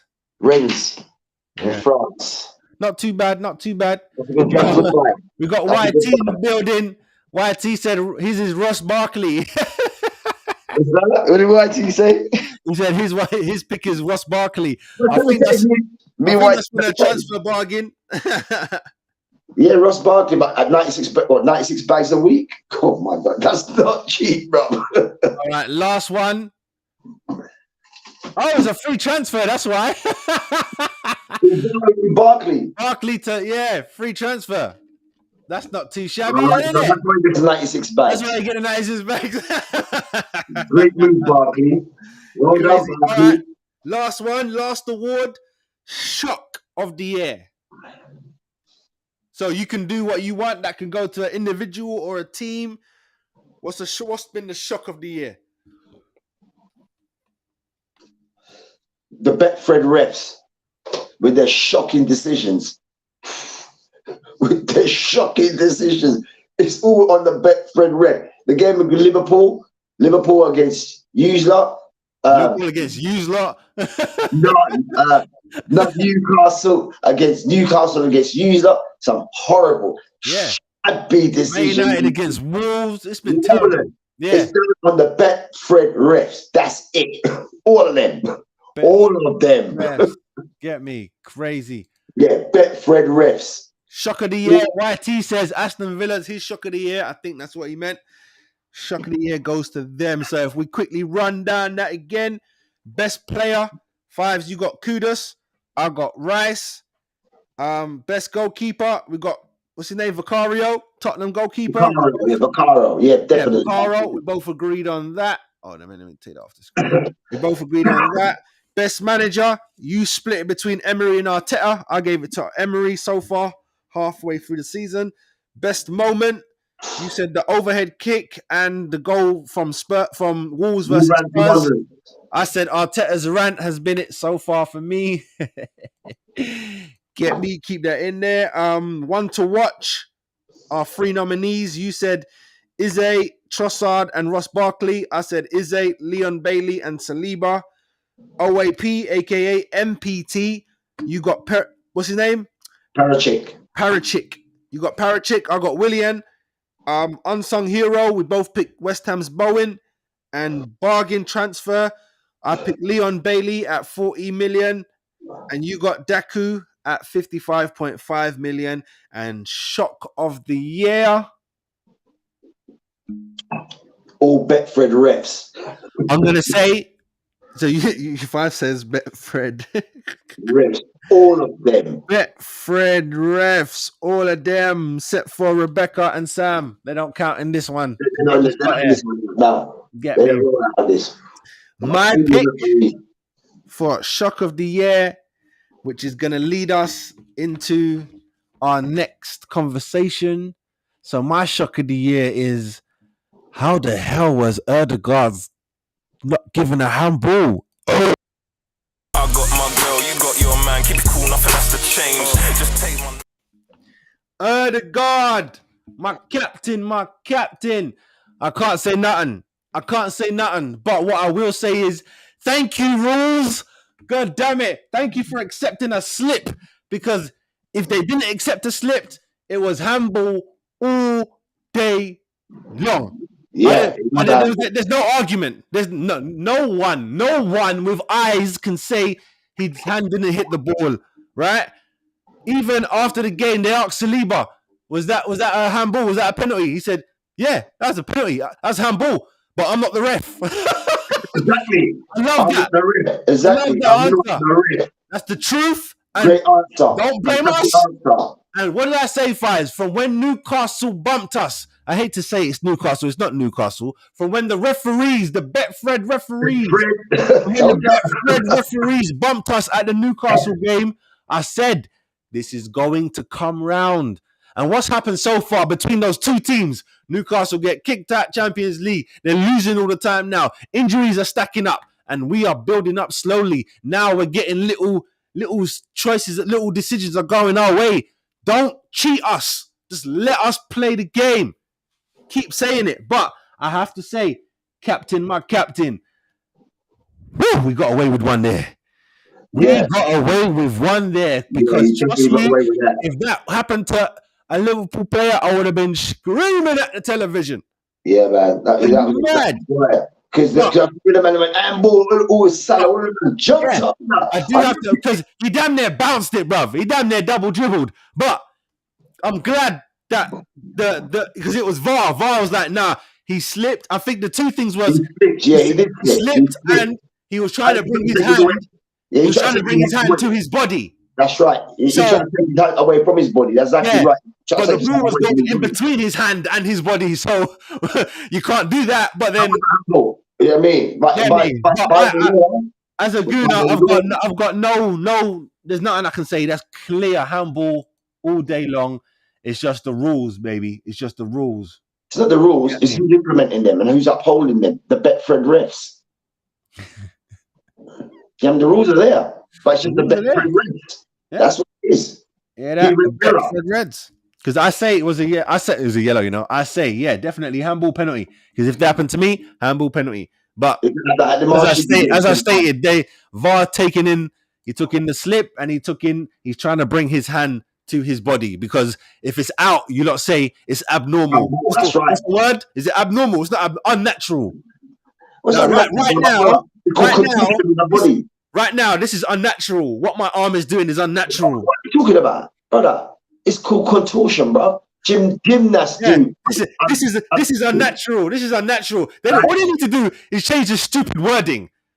How is it unnatural? I need to go to the hospital if it's unnatural. I keep saying that. I'll tell you what's unnatural. When you see gymnasts doing the shit that they do, because not everybody can do that shit. That's unnatural. They can fit in that. That's unnatural. That shit's very unnatural. Doing the gymnast shit. Yeah. It's natural to that person though, because they can do it. Yeah. When you're balling and you're moving at speed and lateral movement and what your hands are gonna be, because you need your fucking arms, bro. The fuck's the matter with people? So what they want from AI fucking football, some FIFA football out here. Robotics don't go like that, bro. People use their arms. You know, promotion and you know. No, we don't need to go over. We already know. This is silly. We already know. They need to do better with that. We need to do better with that. But let's go and make it clear. As a gooner, there is no getting away from that. You get me? No argument from me. We all know. Get me? One of the best defenders in the Premier League even said it straight after while wearing Arsenal shirt. Yep, penalty. I'm not the ref. Simple. You get me? Ain't our business. Same way we get bumped, nothing we can do about it. That's what I'm saying. All the crying and stuff, it don't matter. Just get up and play because they ain't gonna do nothing. Once they make a decision, there's no point because you go up to them, you're getting booked. There's no point. Just stay focused and push on. You understand me? And I'm gonna lead into the next one. We're gonna We're gonna talk Ten Hag, mate. We're gonna see what he's talking about. Say I'm a player, cause I got bitches everywhere. Oh, Ten Hag, you lucky jammy bastard. Come on. No. Before you go about Ten Hag, can you play that video that I sent you? Can you put it up? What video? What? No, I can't put it up because I don't know what you're talking about. For one, The fan, you remember the one with the Man U fan saying about Ten Hag, the rapper? oh yeah, no, I can't do it because it has to be organized. No, I can't do that. Ten Hag, you jammy bum. I was coming in here to be like, is it his last days? Because I thought Villa would have had him up. I His days thought are Villa, numbered, bruv. I thought Villa was gonna spank Man United, Let me tell you something. Let me show you something. but they didn't. We keep talking about the corruption thing. Let me show you this. Do not think that these managers don't have phone calls with each other like this per game in a week. Let's not forget that no manager wants to sack another, get another manager sacked. No one wants to see a manager get sacked. It could just well be that same manager who's on the phone call getting one too. So of course they had these talks, bro. Look, hear what now? You know my job's at stake here, you know. And right now, Alex is up in the chair, so Bobby shouting around. And right about now, I can't flop out the team. Don't embarrass me. I know you men are third. Yeah, you think Emery's like, yeah, all right, bruv, let me take a beating. So No, my Emery's team not go gonna be. down and your team come up. No, I think Emery's on a team like this. Listen, we know we can slam you anyway. We know we can slam you because you're not saying one. You ain't got no guys who work like my guys. But what we'll do, we'll make it a game, innit? But as long as you call it friendly fire, it's like a boxing, like an exhibition thing, innit? If you hit me too hard, now I think you're turning this into a real fight now, innit? Punch up your head now.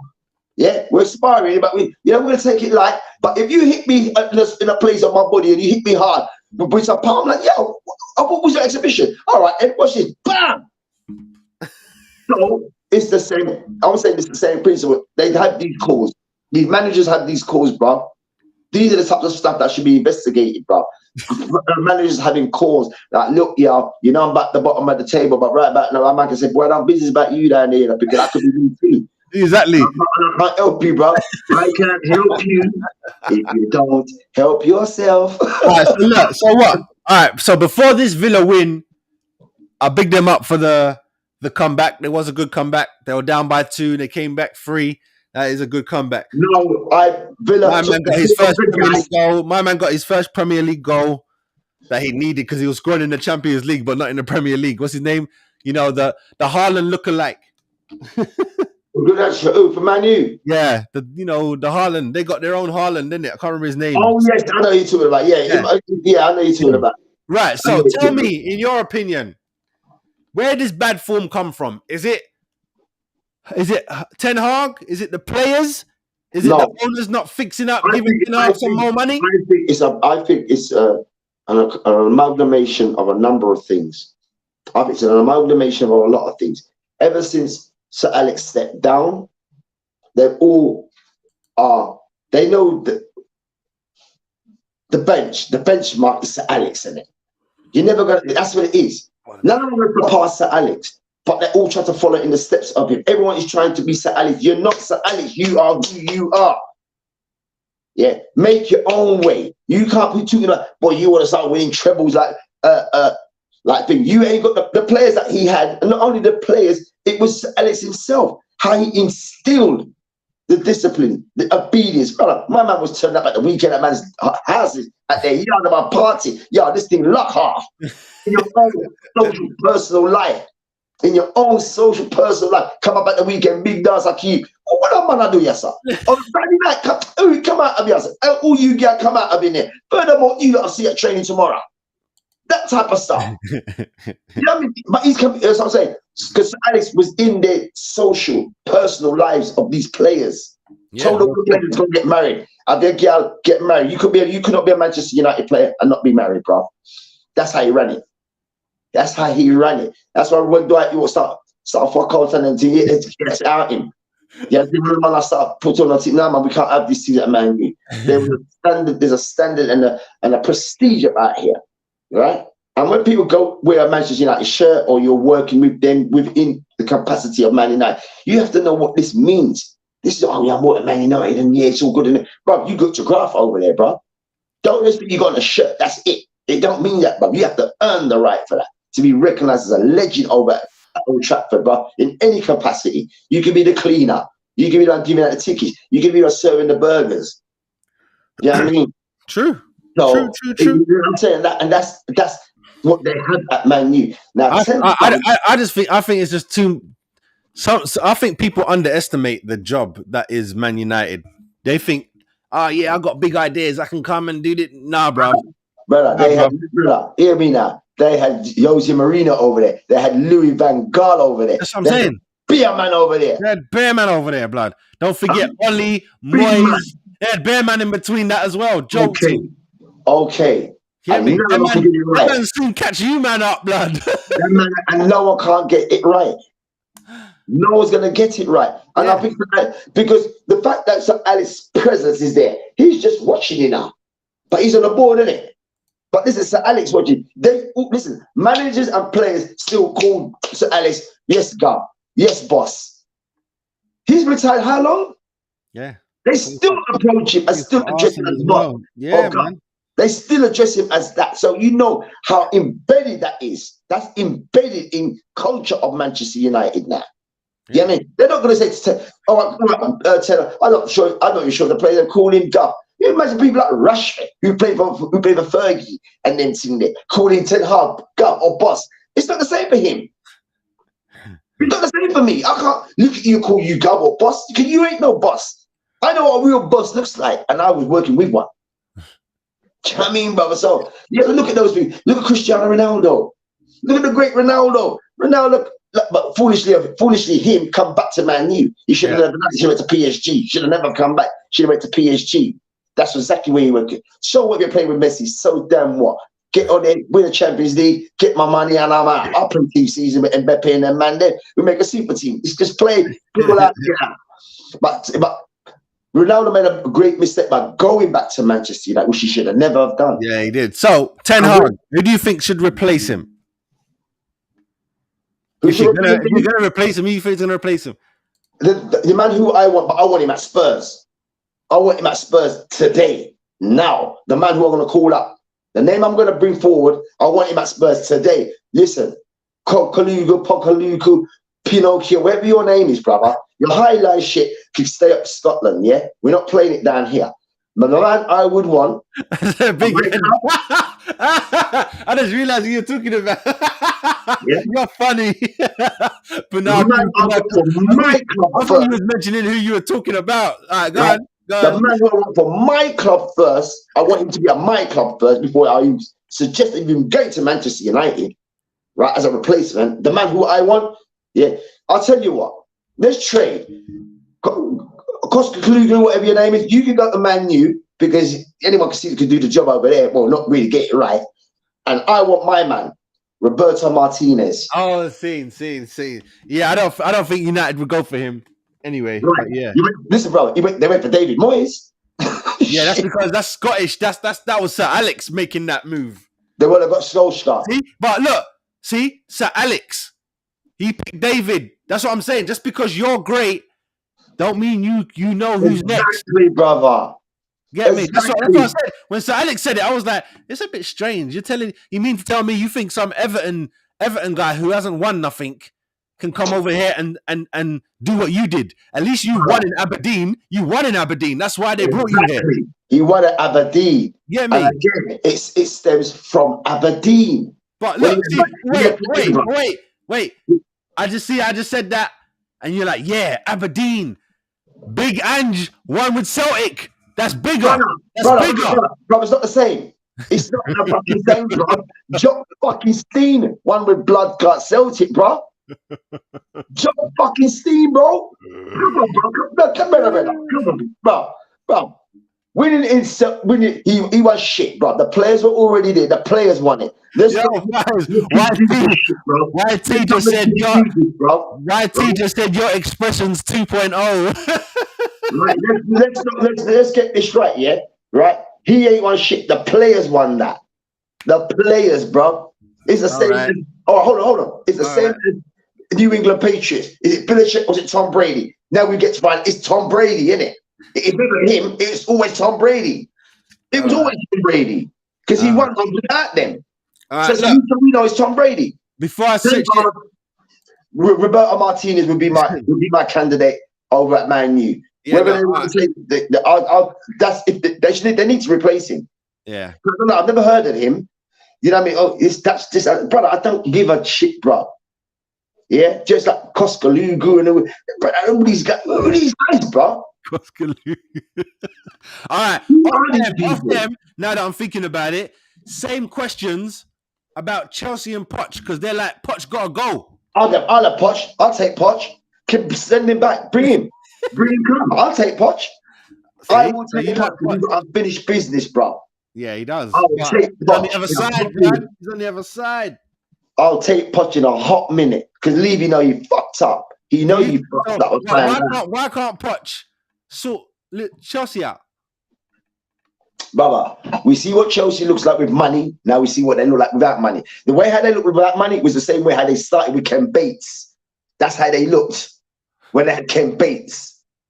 And Ken Bates spent a lick of money by getting Glenn O'Donnell and he bought Ruud Gullit. Then Viali and them come in it. Yeah. And look at that Zola and them start coming now in it. But that was under Ken Bates.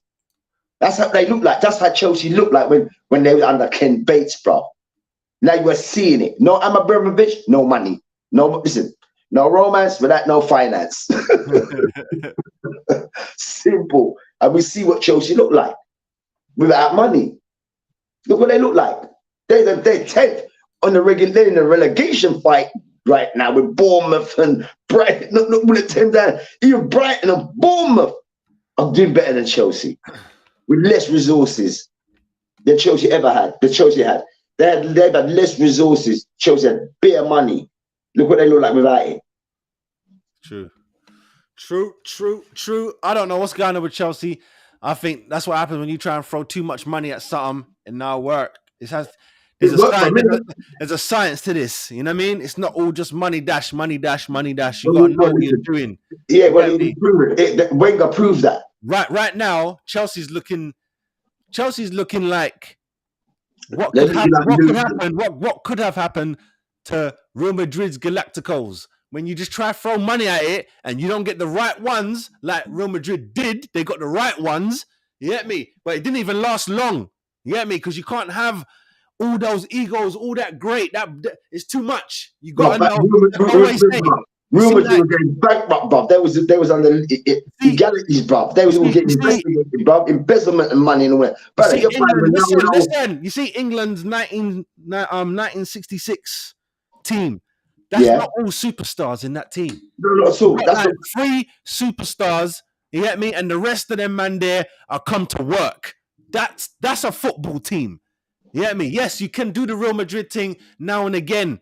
But look, only Real Madrid made it look sexy. PSG tried it. It don't work. Yeah, you can win the French thing. That goes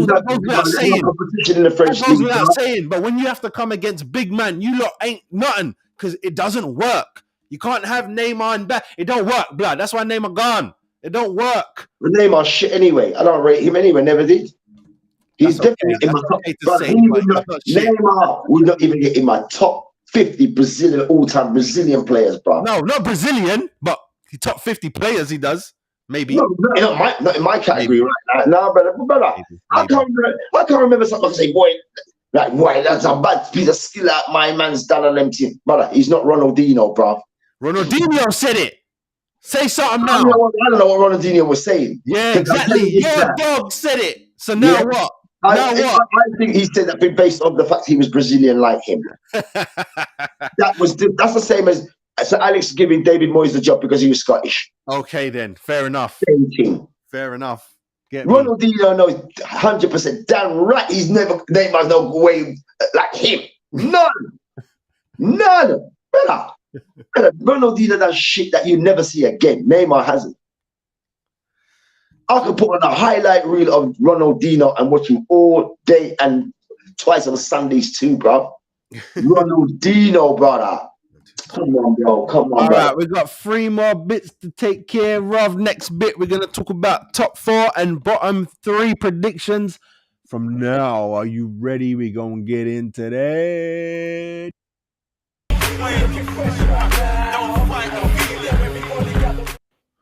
All right, fine. So let's do this one. Top 4. We already made our predictions at the start of the season. Now we're going to do it midway through. What you saying? Champions, who's winning this thing? Arsenal. Boom. Arsenal, and you know I agree with that. No question. Who's coming second on your list? I'm just going to Man City. Man City. You say Man City. I'm going Liverpool. Who's your third? Liverpool. Liverpool. And I'm going City third. Who's making that most important 4th spot this season? Aston Villa. Villa. Up the Villa. Villa. Yeah. Villa's got European experience. They've actually won that trophy, bro. Right? They've actually won that very same Champions League trophy. Okay, we're going to wrap this up. Who is going down? Who's going down first? Who's going down first? Sheffield United will be eliminated early. They're gone. They're done. Burnley as well. Sorry, Vincent, but right about now, you just ain't got the players to keep it in the division. Sheffield United first out, and I agree with you. They're the 20th, and you say Burnley's at 19th, you saying? Burnley.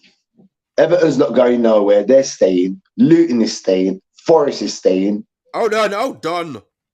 Burnley's 19th.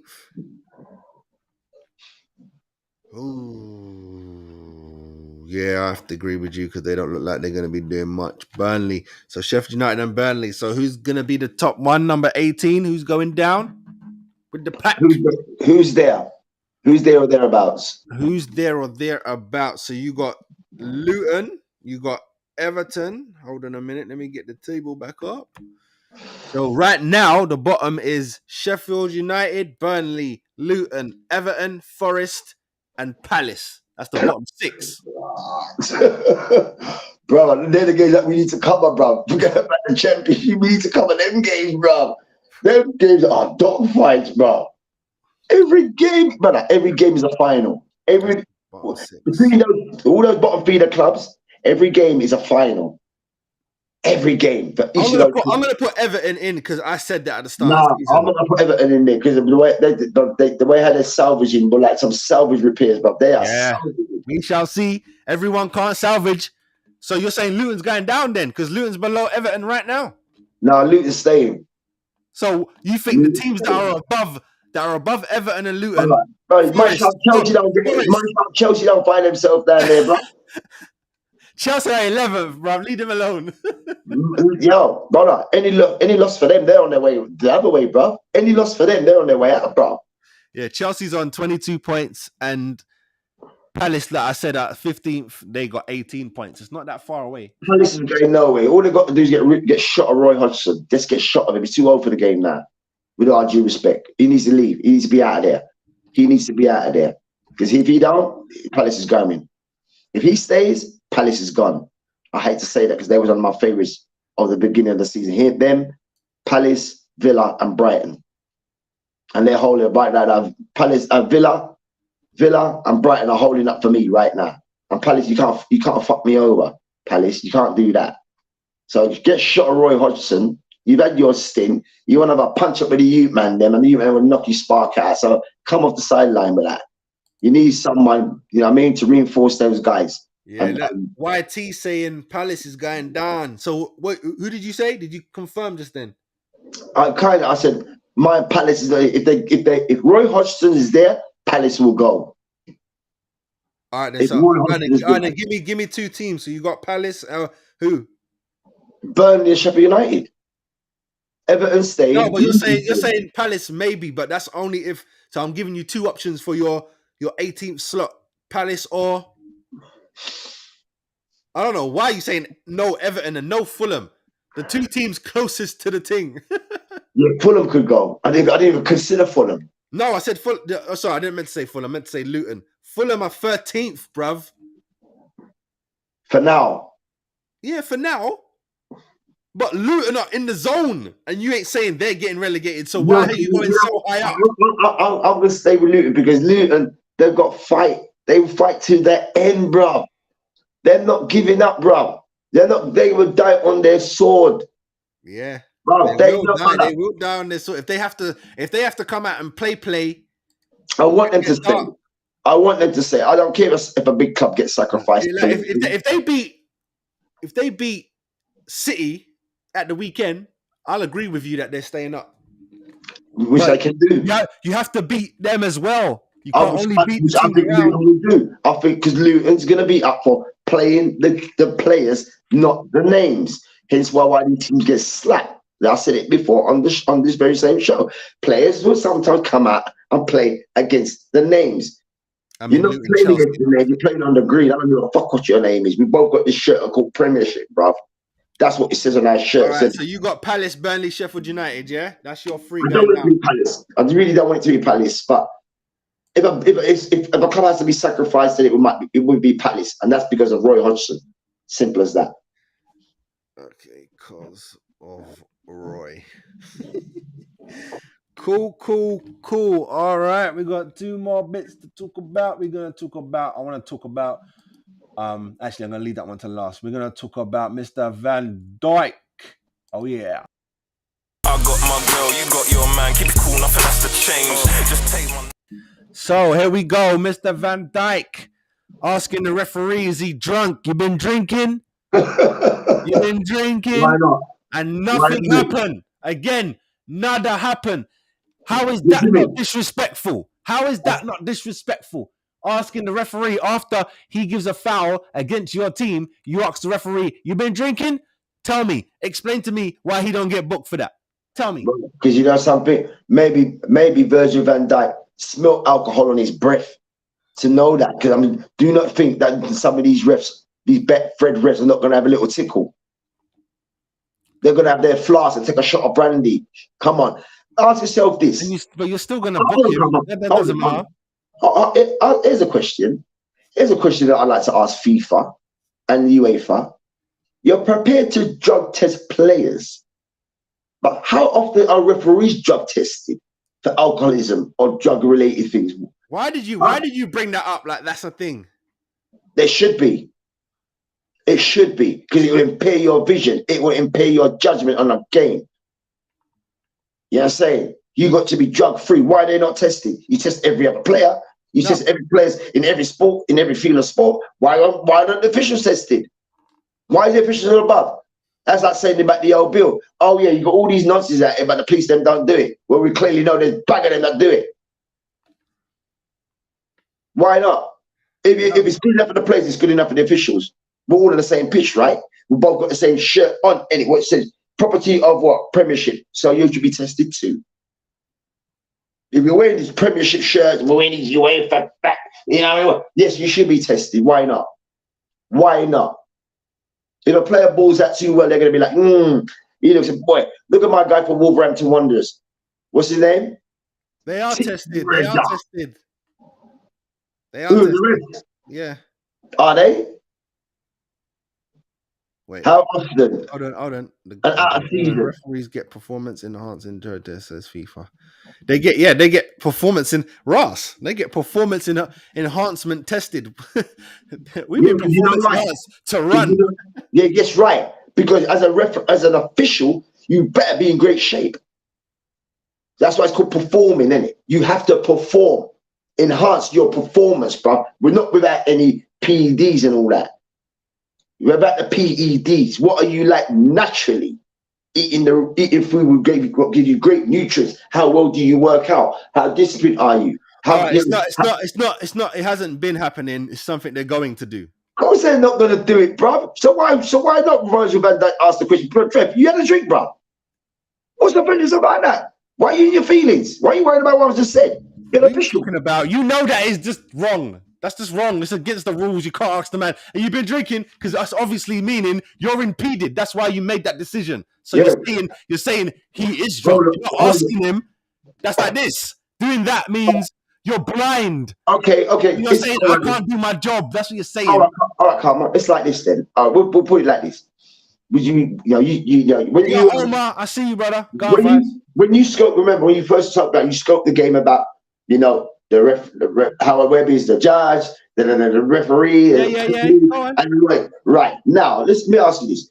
Now let's just say a scenario, say hypothetically, I'm a police officer. There's a police officer. I don't know, he's a police officer. He's driving down the road in a drunken state. He's swerving all over the lane. I'll pull him over.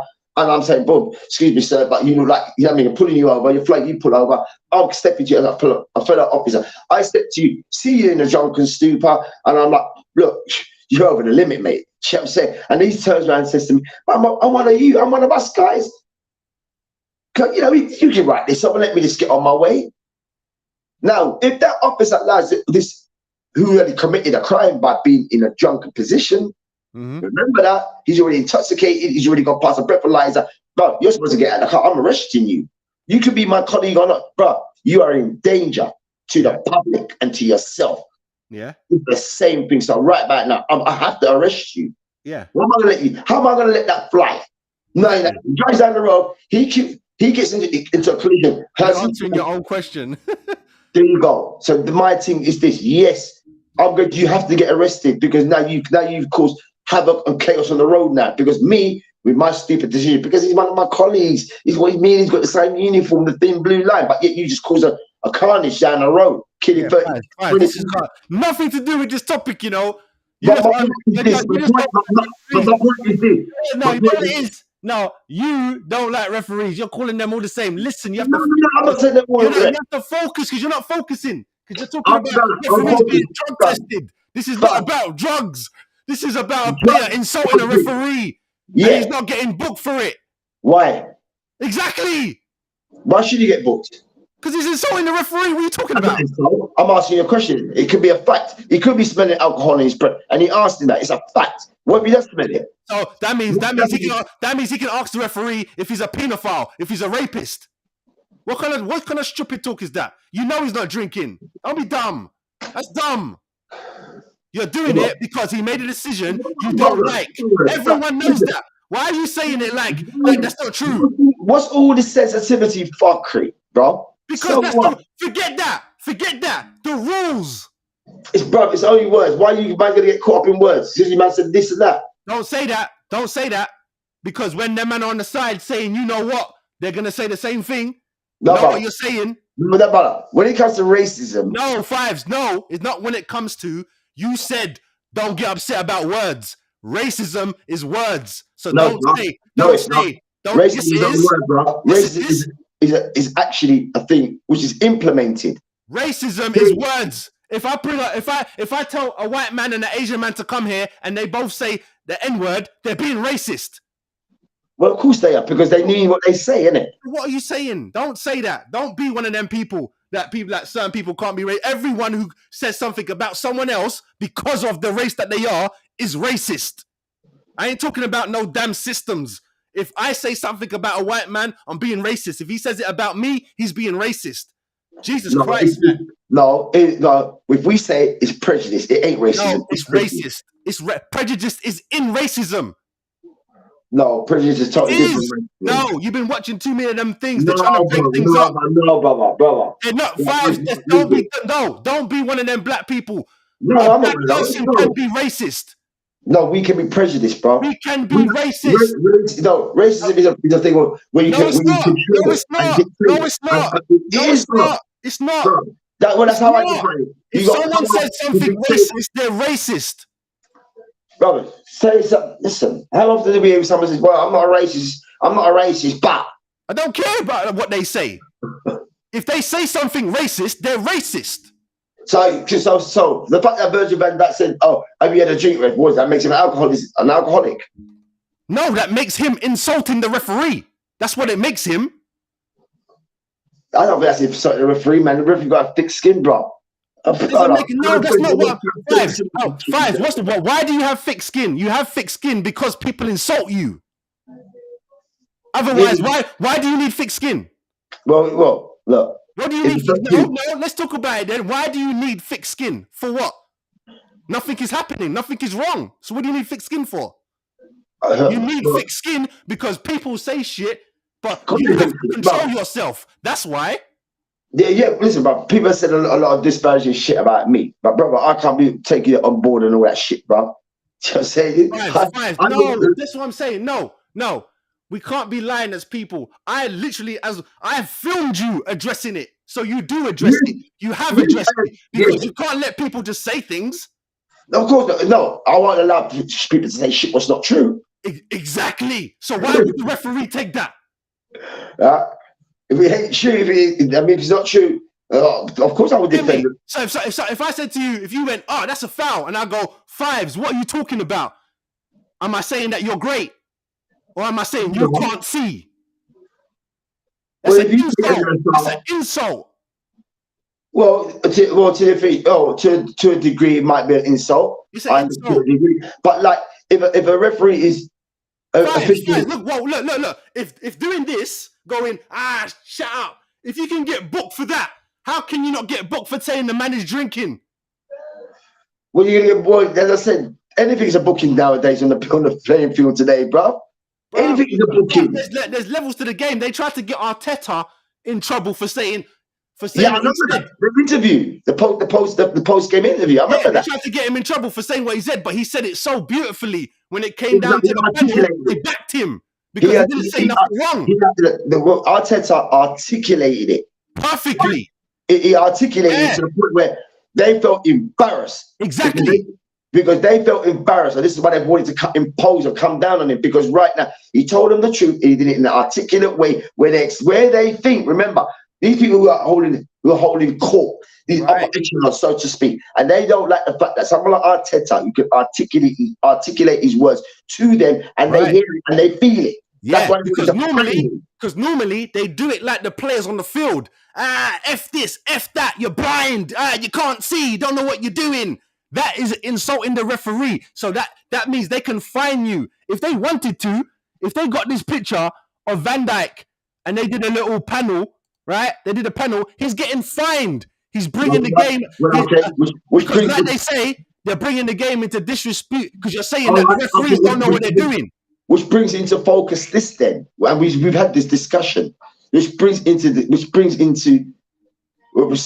this. This is why we say about players being mic'd. This ties right into. I don't want the players mic'd. I want the ref mic'd. Well, I want a player's mic because then I don't want the ref mic because I don't want the ref having control of that mic. You can turn it on and off for instance or what. So why can't the player? Why did you just say that? Why do you say things? Listen to what you just said. You don't want the referee to be able to turn off the mic. So why can't the player turn off his mic? No, it should be non-turning. You can only control it. The player can't turn it off. The ref can't turn it off. Okay. All right. In NFL film, when NFL films it and they mic a player can't turn off the mic. You know what? But now listen. Remember what I said about the referee being the police and da-da-da-da-da? Right, focus on that. So you want everyone outside to have a mic on them, but not the police. No, only the police need to have the mic. I don't need to have a mic on me. Okay, it's like, all right, you say that. Say, the police have got cameras, right? That's right. They have to have the camera, not me. And we have got our mobile phones. So when the police are recording and we're recording, what do they always say? Put your camera away. We don't want you filming. That's illegal. That's illegal. How's it illegal? It's public, bro. No, you just said, they said, put your phone away. You can't film. That's illegal. They can't tell you that. Exactly. I don't know what you're saying. I'm saying they need to be mic'd up. They need to have a camera on so we can see whatever we want to see them doing. They work for us. The referee works for the game. He works for us. We don't need to be mic'd. The player don't need to be mic'd. The fans don't need to be mic'd. Only the ref. Because we need to know what he's saying, when he's saying it, and how he's saying it. Everyone else isn't in that much trouble. You're here to play football. We're not here to listen to what you got to say. Or you're going to be, what? You're going to mic a player to say, oh, come back. Fuck off. No, ref foul. Fuck, Virgil, come back. That's our ball. Ref. That's pointless. We want to hear the referee say, that's a foul. And why that's a foul. That's not a foul. Why that's not a foul. That's a throw on. Why that's a throw on. He needs to be mic'd up. I don't care what the players say. The players are just swearing. Like I said in the NFL, the players are mic'd and the officials are mic'd. I just explained myself, so I don't know why you just said that again. There's no need for the players to be mic'd. Why are you? What do you want from the player? What are you getting? What information? Nothing. Them men are shouting about the game. I don't care what the players are saying. It's about the referee. He's the only one stopping the game. The players don't stop it. So hold on then. So What's the point? You've played football, right? You've played American football. You've played American football. What's the point? When you're playing with your people out in the park, there's no ref in it. no, because we appreciate ourselves. You don't need to have everyone mic'd up, do you? I didn't say You play everyone. the game. I said 2 players. What I'm saying, it doesn't. Why? To hear what? Tell me what you're listening for from the player. What? Whether it was a foul or not, whether he feel like he was impeded or not, and the official didn't make the call. You can see that when he stands up and says, "Ref," you don't need to hear his voice. We need to hear the referee and VAR. We need to hear the officials. You're not wrong. We need to hear the official. It's like saying, again, you're not wrong. You're not wrong with that. If we keep it like law and people, the people and law, same thing. When you go to court, it doesn't matter what the defender is sitting there, because the defender doesn't even say nothing when he's sitting down there. You sit there and be quiet. We need to hear what the judge has got to say. I need to hear what the prosecution is saying. You get me? If anything, you should be miking up the jury. I want to hear what they're thinking. You don't need to know what the victim. That's never going to happen. You don't need to know what the victim and what the person who may have done You're never going to hear that from a jury deliberation. When the jury's deliberating, there's no exactly. Just like we don't hear what they say in the panels.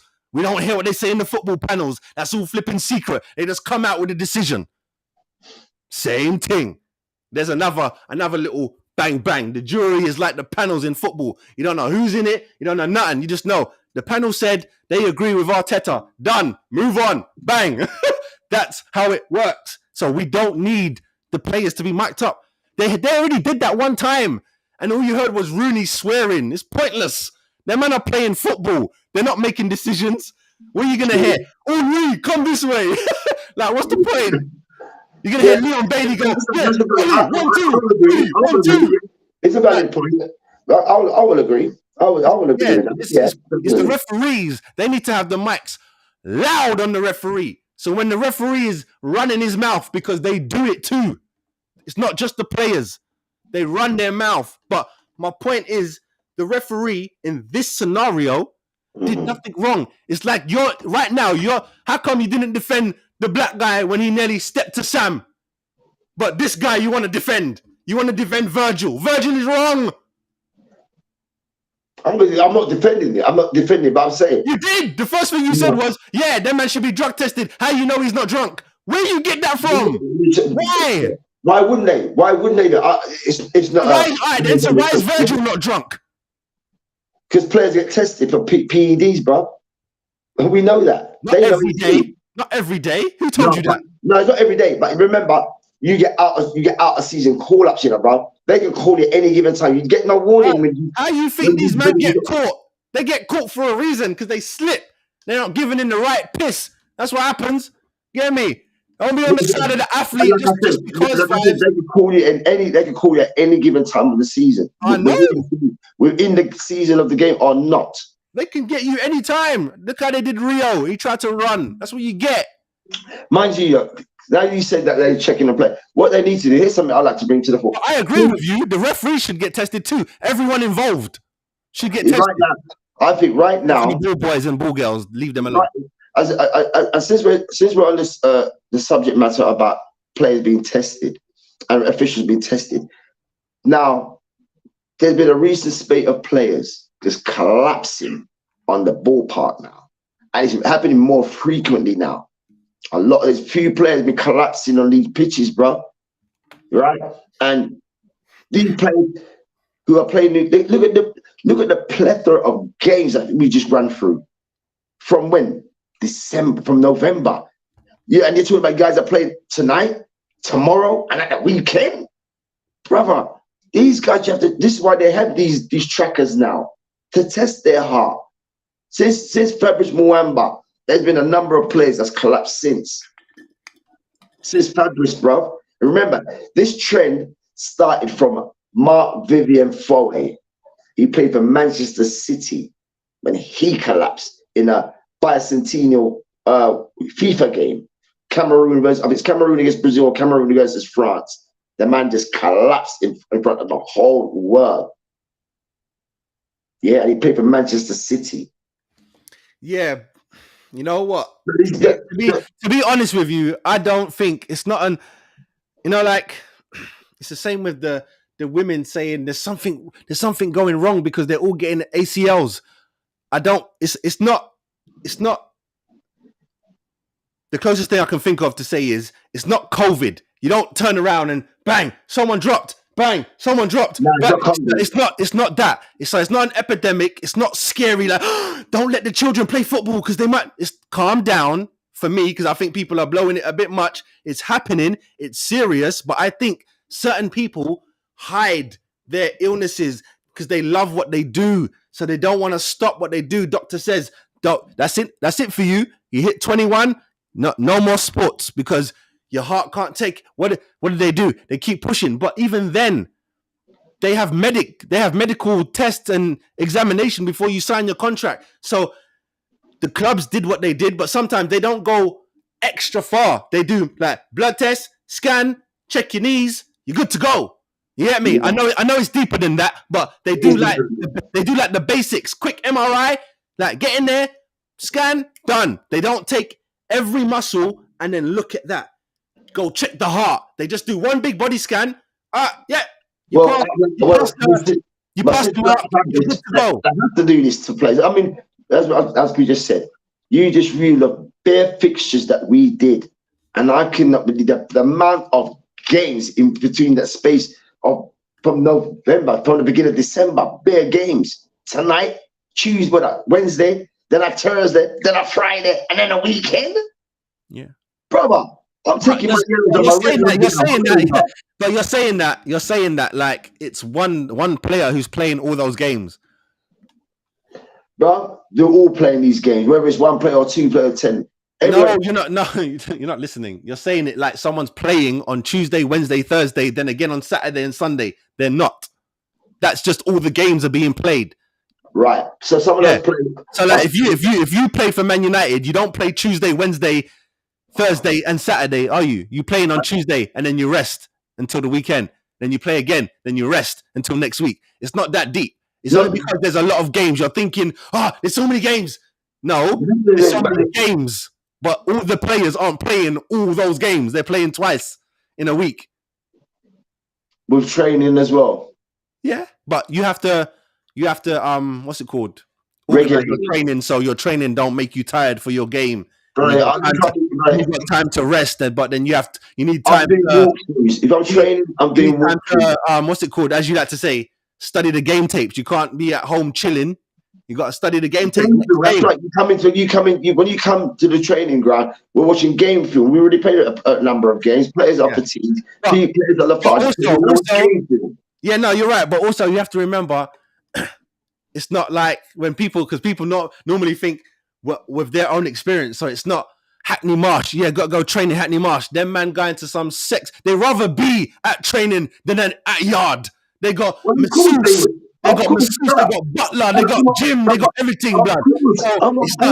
It's not. I gotta go training. Them man are lovely. You get me? And the gal them, they're all lovely. I want to go. Wake me up at 5 so I can go. You get me?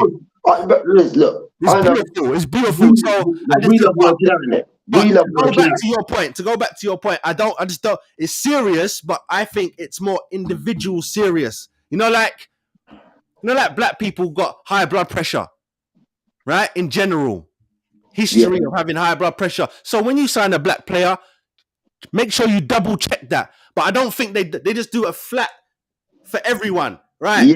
Check your knees, check your cough. You're good to go. You get me? Because obviously they don't want to waste their money, so they're gonna do their checks. But they're not gonna do no check on no heart for. Is his heart gonna be okay in 6 years? Nah, fuck that, blood. I'm giving him a 4-year contract. He might not even be here in 6 years. I ain't got time for all that. And then that costs more money. You know what I'm saying? So, you know how they go. They want to save their money to help you perform rather than help use their money to help you live long. They don't care about that shit. They want you to perform now. Like we said before, sport slavery, bruv. It's just sexier and shinier. They just found a new way to do it and to make everyone cheer for it. That's all. True. Get me? We're all guilty of it. Sometimes I'm like, oh man, I don't want to watch this because and you know what? It's the way that they talk. We bought him for this, and you bought him for that, and no, you ain't buying no one. You signed the contract for man's service. You ain't bought no one. It's the modern day Colosseum. But they make it just sat, and then you start talking. I want to buy this guy. I want to buy him. We should go to Africa and buy them players. Is it? Is it? You see what I'm saying? Then when you start listening, you're like, hold on a minute, this sounds very familiar. Because I live off documentaries and all them things there. So when people start talking, language don't really change. It's the same shit. It's just instead of that's why I'm still off ease with Black Friday sales. I don't like that.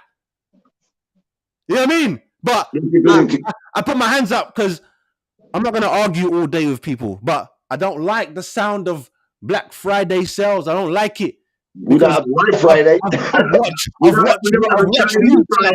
Mary's and documentaries. I think highly offensive because we don't have a White Friday, a Chinese Friday, a French Friday. We've got French fries, but a French Friday.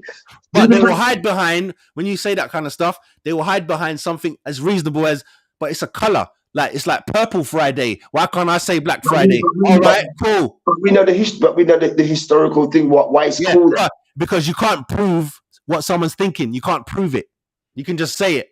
You know what I mean? But anyhow, last topic. I want to talk Southgate before we wrap this up. Oh yeah, we're gonna talk Southgate, mate. Not for long because there ain't really much to say about him.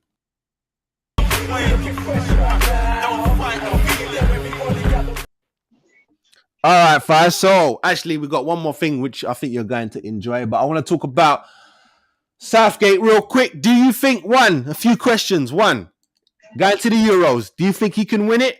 Next question, if he does win it, should he stay to the World Cup? And if he doesn't, if he doesn't, who should replace him? Last question, can he get a top 6 job in the Premier League? If not, they go to the bottom and see who he can actually get, if he can get a Premier League team at all, which will be a bit daunting, being that you're England manager and you can't get a job in the Premier League. What kind of stupidness is that? Here's one. Tell me which World Cup manager has ever won a World Cup has ever managed at club level. Which manager? Then the Brazil brother, what's his name? Scrolly, what's his name? Philip Scolari. Yeah.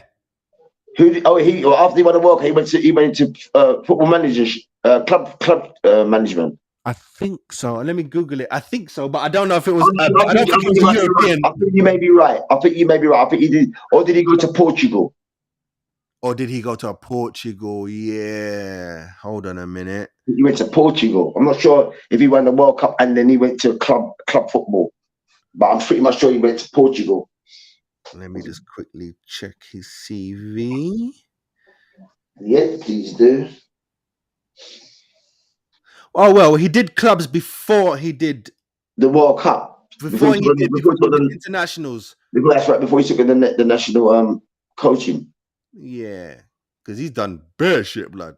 But yeah, he's gone back to like his home country. He's gone to Brazil clubs and that. And he managed Chelsea, remember? That was after the World Cup. Oh, you okay? All right. Yeah. So it might just be a big payday like what's Abramovich. Oh mate, I'm gonna be cashing now then. you don't make the money being a national coach. Yeah. I'm gonna go to a club. Yeah, you get the prestige, innit? It's prestige. And I'll get sacked. I don't care. I mean, you got paid, 60 million. So let's quickly run for those questions again. So do you think Southgate's gonna win the Euros? No. No, not with Bellingham and all the bad man them. Well, you know what? It won't be him who win it. It'll be them boys who win it. Bellingham has to be there. Bellingham has to be there, and he is the catalyst. He is the catalyst. The team has been built around him.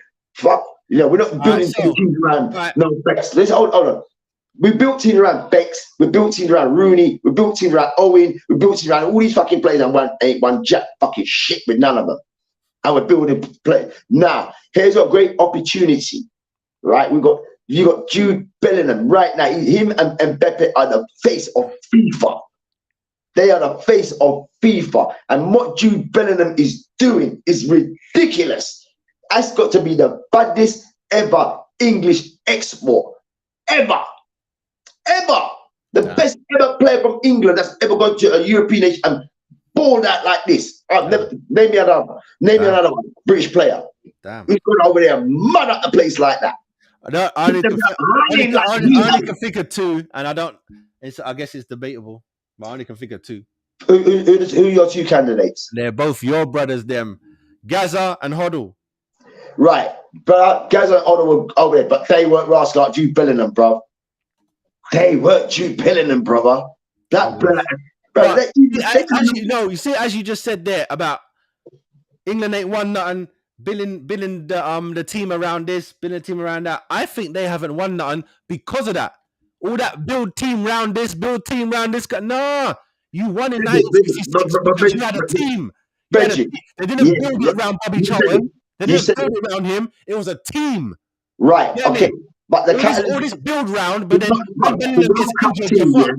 the World Cup team, remember, Jimmy Greaves was supposed to be in that team, innit? He won. Exactly. He won. It was a bad man like that. A bad man like that. Martin Peters. Not Styles. That proves that you don't need to have a big man scorer with you. You don't need it. You have to have a team. But what I'm saying, but my point is this: Mr. Alf Ramsey had that squad there, yeah.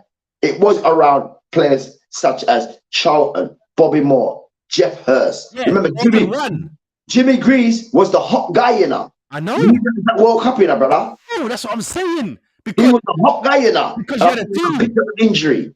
Exactly. He was goals like joke, Jimmy Greaves. For fun. Goals like joke. For fun. Debut goals for fun. Hat tricks for fun. I know. Like it was nothing to him. I know. Right? And he got injured. So hence where Jeff Hurst come in now. Yes, sir. Yeah, I mean, hence why Jeff Hurst. And like you said, the nucleus players were Bobby Moore, so Bobby Charlton, Jeff Hurst, because of Jimmy Greaves. And the other players around them, the Roger Hunts, Alan Balls, they were like that. All them man there, they were like the today Desai and Kente's. They were like those guys. You know what I'm saying? Yeah, the engine, the workers, them, yeah. Yeah, they're the minions and they do the graph. But the you gotta have a spine. You can't have one. Right. You have a spine. Right. So Bobby Moore was a spine, isn't it? Yeah. Jesus, that's what I'm saying about. Bobby Moore, that's the cap. Please, come on. That's what I'm saying. When you got the midfield alone, you got Bellingham, you got Rice, you got Saka, blood. England better win something. They better win something. Come on. Like how you just said that. With Rice, Bellingham, Saka, right. They're right. They're your free man in it. And also in my defense, I've got John Stones. Yeah? Right, I've got John Stones. Right about another boy, Maguire and the rest of the men. But right, John Stones is my starting guy. Yeah, he's gonna be my starter. Anybody else, I don't know who else is gonna be alongside him. Right now. They've got to prove their mettle for me. Because John Stones is starting. Maguire, you're not there. You're definitely I'm not even looking to bring you. I'm not even looking to bring you right now. And Southgate will bring him. That's the joke thing. Right? That's because we've got no one else in it. So as I said, remember what I said from day dot. All this is an audition, bruv. Yeah, no, all those balls, especially the English players. You know there's one central half position up for grabs. John Stones has already solidified his position. You know there's another position up for grabs because Maguire's not holding it. So whoever's playing out their skin, you can come from Newcastle, Wolverhampton, Aston Villa. Yeah, it could be all Tyrone Mings. Sadly, I agree with you, but sadly, I don't think that's true. I think Maguire's going because Southgate's an idiot. But let me just wrap this up because I got something for you at the end. So if he wins the Euros, win or lose the Euros, should he stay for the World Cup? No. Gareth is out. And if he is out, who should replace him? Anybody? You can pick anybody. But be realistic, obviously. Realistically, I'll go with Roberto Martinez again. You know what? You know what's funny is you haven't said him for a while, and now it's stuck in your head. Because he's got football IQ and he knows how to win on an international level. And the fact that he was at Swansea and Wigan, yeah, And won the FA Cup. and done well with them, done things with them, with less resources, bro. And he went to Belgium. All right, And last one. Last Third. one. 2 parts. Can Southgate get a top 6 job? Of course he will, because he's been an England manager. But why would he? You've done your job, bro. You reached your highest echelon of management. Step down now. Tell me the club, the top 6 club that he could get. No, he's not going to get a top 6 club. Come on, behave yourself, bro. You said yes. Sorry, you just said yes. That's why I was like, no, he can't. I don't think He's so. not getting that. So He's not getting a top 6 club, bro. we start from the bottom then. Yeah. So who could he get? Sheffield United? He can do Sheffield United. He can do Burnley. Bournemouth. He can do Sheffield United. He can do Bournemouth. He can do Fulham. He can do Everton. He can do all them lot down there. Okay. I'll put him at Palace. Put him back at Palace. Put him back at Palace. Yeah, I think that'd be good for him, you know. I think that'd be good for him. After Roy. That'd be great for him. That'd be great for him. Palace would be the ideal club for him because that's his club, innit? Yeah. That would be the ideal club. Well, Nice Palace or club. Middlesbrough, innit? But yeah, either way, or Villa. Didn't he play for Villa too? Yeah. Yeah, he played for Villa as well, but no, Emery's been too well over there, so that's out. And Villa are third, so that's out the bank. All right, peoples. That is the end of the main bit. I just have a special little something, and this is because this is bar level, and for the new year, gonna have a little revamp where it's not just football. So I'm gonna change it to a bar level debate show. We talk sports. Nice And one. because of that, Fives, I have this video here. NFL most embarrassing moments, right? So I want you to take this over, to shout at me when you want me to take a pause so you can explain what we're watching or whatever, and then I will do so. Yeah. So this is we're gonna get into this bit right here.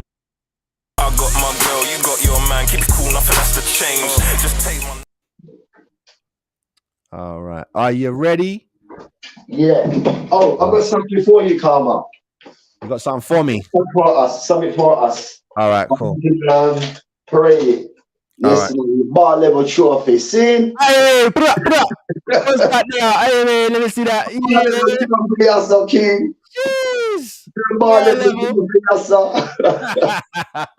Yeah, need that. Yeah. Yes, sir. All right.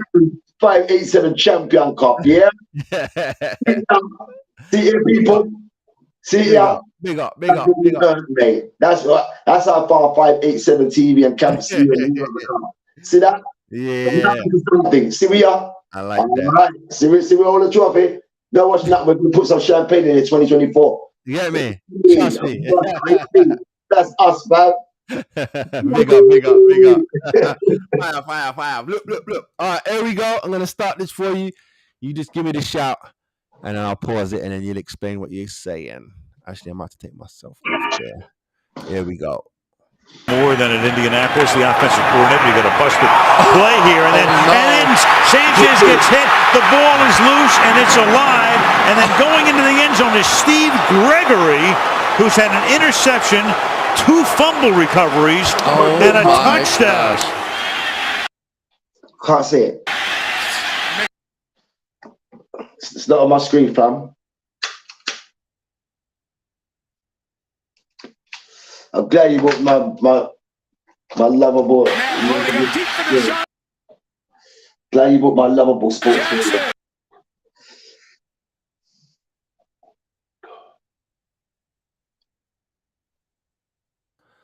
Fives, can you see it?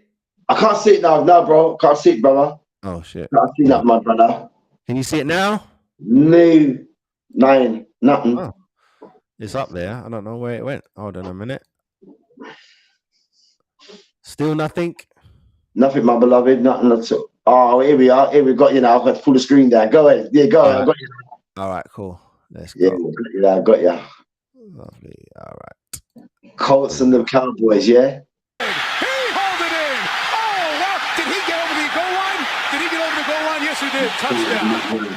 Was it a backward pass and the ball dead After there? review, the runner lost control of the football prior to going in the end zone. Turns it loose. Will Tye is a good target. He's got to win on that route, and he gives up. And Beckham's head.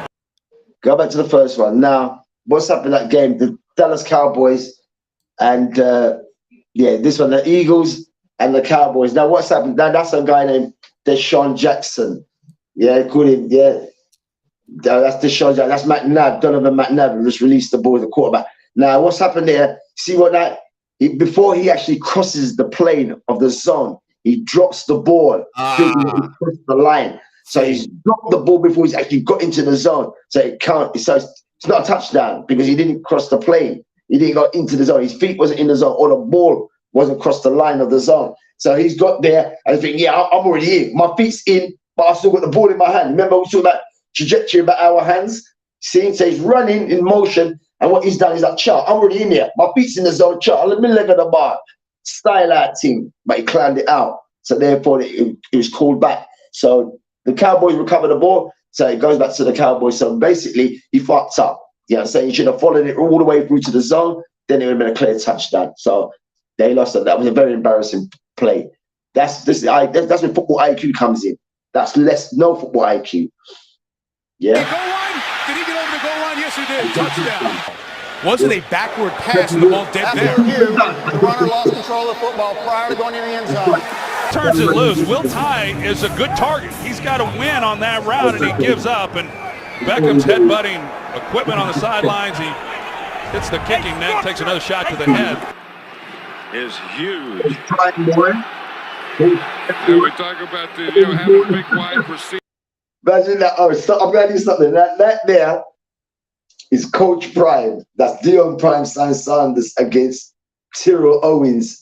Now, these two guys are best of friends, great friends. But as you can see, the Niners against the Cowboys, and previously, Primetime played for the Niners. And when he played for the Niners, he won a Super Bowl. And then after he left the Niners, he went to the Dallas Cowboys and ended up winning them the Super Bowl. So as you got here, you got two Hall of Famers, two great friends. Ironically, Coach Prime coaches at Colorado Buffaloes right now, and Tyrell Owens, who's a Hall of Famer, T.O. they call him. He's now giving coaching, to his wide receivers at this University of Colorado. So big up to them too. But Prime, you got done on this one here, Coach Prime. You got done on this one, Prime. You got done on this. Yes. Tyrell Owens, how strong he is. I mean, he just took Deion Sanders and just put him down. Yes, he did. He gives it to Henry. Oh my God. Stop it. Now, this player here, Derrick Henry, former Alabama running back. Alabama always produces nothing but running backs over there. They've got some greats over there. You know what I'm saying? At Alabama. Now, this player here, Derrick Henry, right? They call him King Henry, right? Now, this guy here, he weighs in at probably at 248, which is about, for a running back, that's about 16 stones. That's heavy for a running back, and he's running at speed. Now, the player who's trying to tackle him is a guy named, what's his name? Josh, Josh something. Anyway, he played for the Carolina Panthers. Josh Gordon, not just Josh Gordon, that's not true. Right, anyway, as he's running, he uses a stiff arm, which is something that they use in rugby. The stiff arm really comes from rugby. So he's using that rugby stiff arm to clear his way. And the thing is, it's the way how he just dashed in one side. Remember, he's running, he has a ball in his hand, and he's got the other hand free, so which is, you're moving. So to actually take the time to slam someone to one side at high speed is great. It's great. As you're going to see, he gets dashed at the club, as we call it. At the club you go, bruv. What are you doing? Come out on me. Plexico Burris is a real nice player, the wide receiver, but you know what? Showboat later, will you please? He's not touched here, and so, hey, I made a great catch. Guess what? It's a lot. Here's another fuck up. This is where football IQ comes in. He's caught the ball, and he thinks, right, I've caught the ball, and it's a first down. But because he's not thinking, his mind's not, you know what I'm saying? Some guys just play the great physicality of the game, but they don't have the IQ. Now, he caught this ball. The player wasn't touched. If you're not touched, it means you're not down. That means you get back on your feet and make your way to the zone. But he his lack of IQ. He's thinking, right, this has got to be a first down because we might be third and whatever. But unbeknownst to him, his IQ does not kick in. That I've not been touched. I can get up and go. But what does he do? He grabs it, gets possession, throws the ball down, thinking, okay, yeah, I'm first up, but he hasn't been touched, which makes the ball live now. The ball is live because he just gave up the ball. Like the other team who they're playing, Jacksonville Jaguars, yeah, they're going to collect that ball and run it back to the end zone because it's a live ball because the player was not touched to be down. So basically, that's what it is. Live ball, ridiculous. Danny Clark of the Jaguars picks it up. It's a fumble, and he returns it to the Steeler 27. Now, you can see what happened. Burris wasn't touched. I know he thought he was, but you just don't He catches it. do this. Not there. No one touches it. Watch this. No one touches it. You hold on to the football at all costs. He throws it down before they touch him. So he throws it down, then they touch him. The ball's live. If he had it and they had touched him and he was down, he would have been down. And the ball and that play would have been dead. It's finished. It's done. Move to the next play. But it's a bonehead move. No IQ. That shit will make you lose your job. That shit will make you lose your job. Brady, pass is broken up, incomplete, and the Chicago Bears are going to take over. DeAndre Houston Carson was there for Chicago. Right. This is Tom Brady. The way Brady reacted and holding his forward, I think he thought it was third down. No, it was right. Right. Tom Brady thought it was a third down, last play, he thought he had one more attempt to get down the field. But he had already used up all his attempts to get down the field. And he's thinking, oh my God, isn't this fourth down? Isn't this third down? And the man's like, the ref's like, no, you've done all your plays. Your plays are all done now. He's like, what are you talking about? So he's kind of caught unawares. Like he's thinking that now, for someone like Tom Brady, who's so meticulous on that, the plays, the downs, the yardage, time on the clock, that was definitely a lack of concentration on the behalf of Tom Brady. And even Tom Brady would admit it. I think inevitably they won the game. I think they won the game. Now this guy here, TikTok followers. Tonight was no exception. Right. Some pressure from the Bengals. Yeah. Hold that. Now that there, ladies and gentlemen, and viewers of 587, is this. Hey, yo! That was a blow. Yeah, man. Tick, tick, boom. Did the helmet come off? Helmet come off, everything. Separation. That's what you do. Yeah. That's what you do to players who come and try to take a piss in your home. That's like a man coming to your yard, fucking with your missus and your kids, and you're just going to allow it. You're like, nah, not a fucking chance, but you're going to get smacked up. And that's what he done. He came out there warming up with the balls, as you see on the logo. Now your logo is what you represent, and that's like someone coming over to the Gunners. You got a big logo in the Gunners thing, and then Tottenham man players come over and start trampling all over your team. You're gonna be like, what are you doing? Yeah, he said a piss, blood. This is beyond football now. This is beyond football now. This is beyond dishonor and disrespect now. We're going to slam him and the rest of you just based on him. And he got slammed up. The whole stadium wanted to see it. I wanted to see it. And the unfortunate thing, it never happened on the actual logo. I wish you got hit, smacked on the logo itself. Yeah, that would have made it just the icing on the cake, like the cherry on the top. But unfortunately, he got smacked. But yeah, Juju Schuster, he deserved that, definitely. And since that, he doesn't do that shit no more. He doesn't do this shit no more. He doesn't do that shit no more.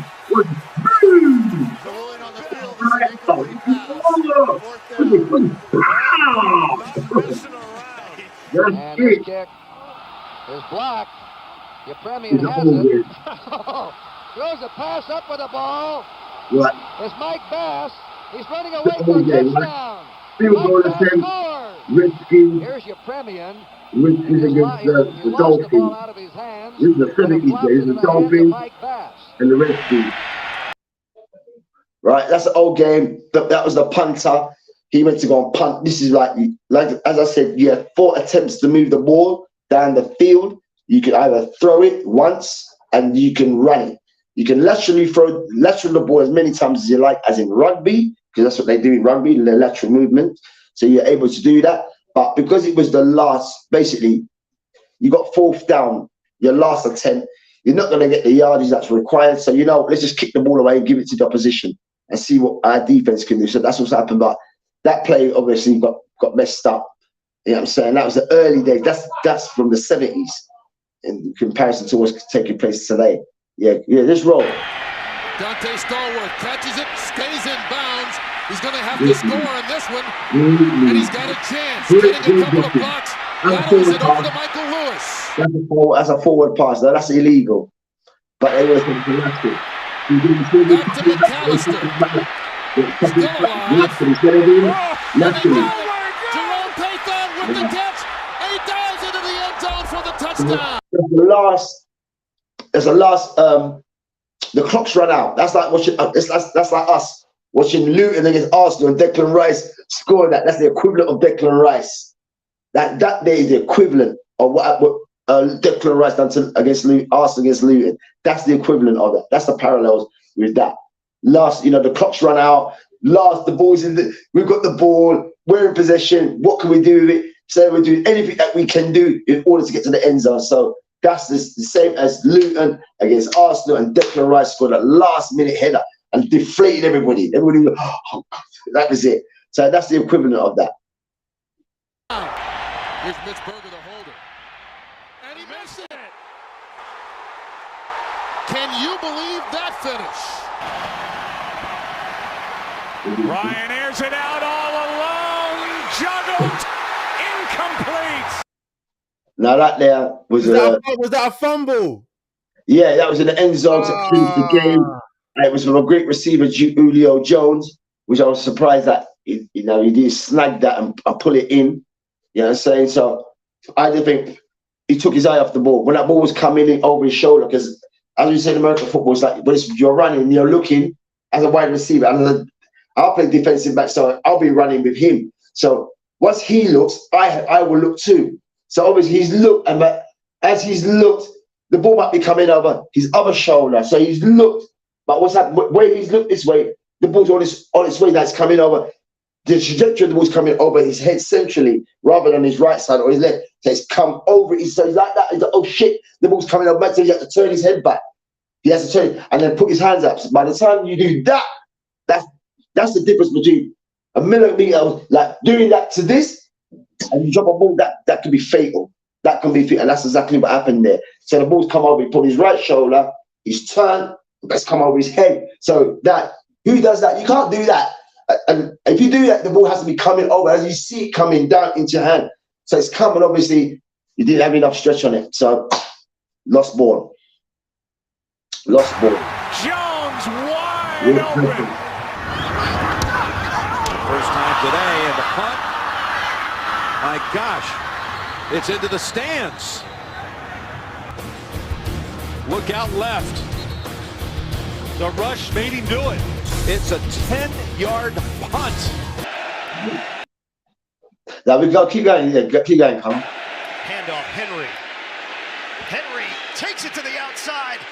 Oh, the stiff arm twice on Thomas, and he's out of bounds. First down. The same guy I told you about earlier on in the earlier feature. This guy, Derrick Henry, King Henry, he is known for this, the stiff arm. You know, so he's probably one of the best at it. You know, saying like when running, he's a running back. So whilst he's moving through the line, basically when he's in the second tier, which is the secondary, which is players like me, he'll be meeting players like me. So he's a heavier guy. He's a bigger guy than me. So if I was to try to tackle this guy, I have to tackle him at his legs. I wouldn't even try to go upstairs because not only is he going to embarrass me, he's going to hurt me as well. Because he's got the upper body. You know, he's 248. This guy, you know, this is 17 stone of a man, and I'm weighing at 13, 14. He's gonna clean me out. So this guy, King Henry, great at the stiff arm, and that's what he's just basically just showing you. This guy's an expert at that, and anyone who gets in his way, that's what they get. Down run for Derrick Henry. Throws, completes it to Kilmer up at the 30-yard line. Kilmer driving for the first down, loses the football. It's picked up by Jim Marshall, who's running the wrong way. This is one of the most craziest moments ever in the NFL. This is a very old vintage game. This is probably early 60s. It's a 60s game. This is the Vikings against the Niners. As you can look at the pitches, grass, muddied up, cut up, and all the rest of it. Now, the Niners was in possession of the ball, which was the offense. They've lost the ball, which becomes a fumble. That means the ball is now live. Any of the team who recovers that ball can definitely they collect this ball and they move to whichever zone. Now, this player here in particular thinks he's running to the San Francisco Niners zone. Little does he know, he's running back to his own zone where he's been trying to defend.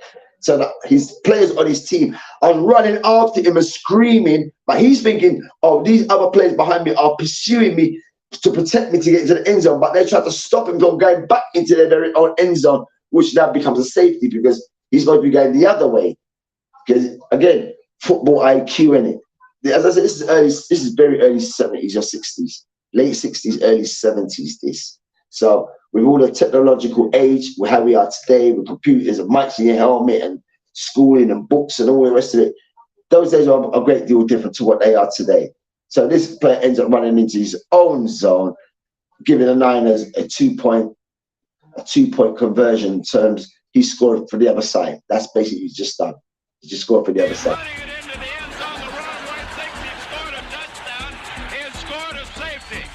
Teammates were running along the far side of the field. Russ trying to tell him go back. He's been thrown deep to his left, and that is Evans. And he bobbles it, and Bradbury breaks it up. Oh my God. The wide receiver just dominate in the blocking game for a running back. Look at this. 6'5", picking on 10. See all that down? Okay, I'm gonna say it anyway.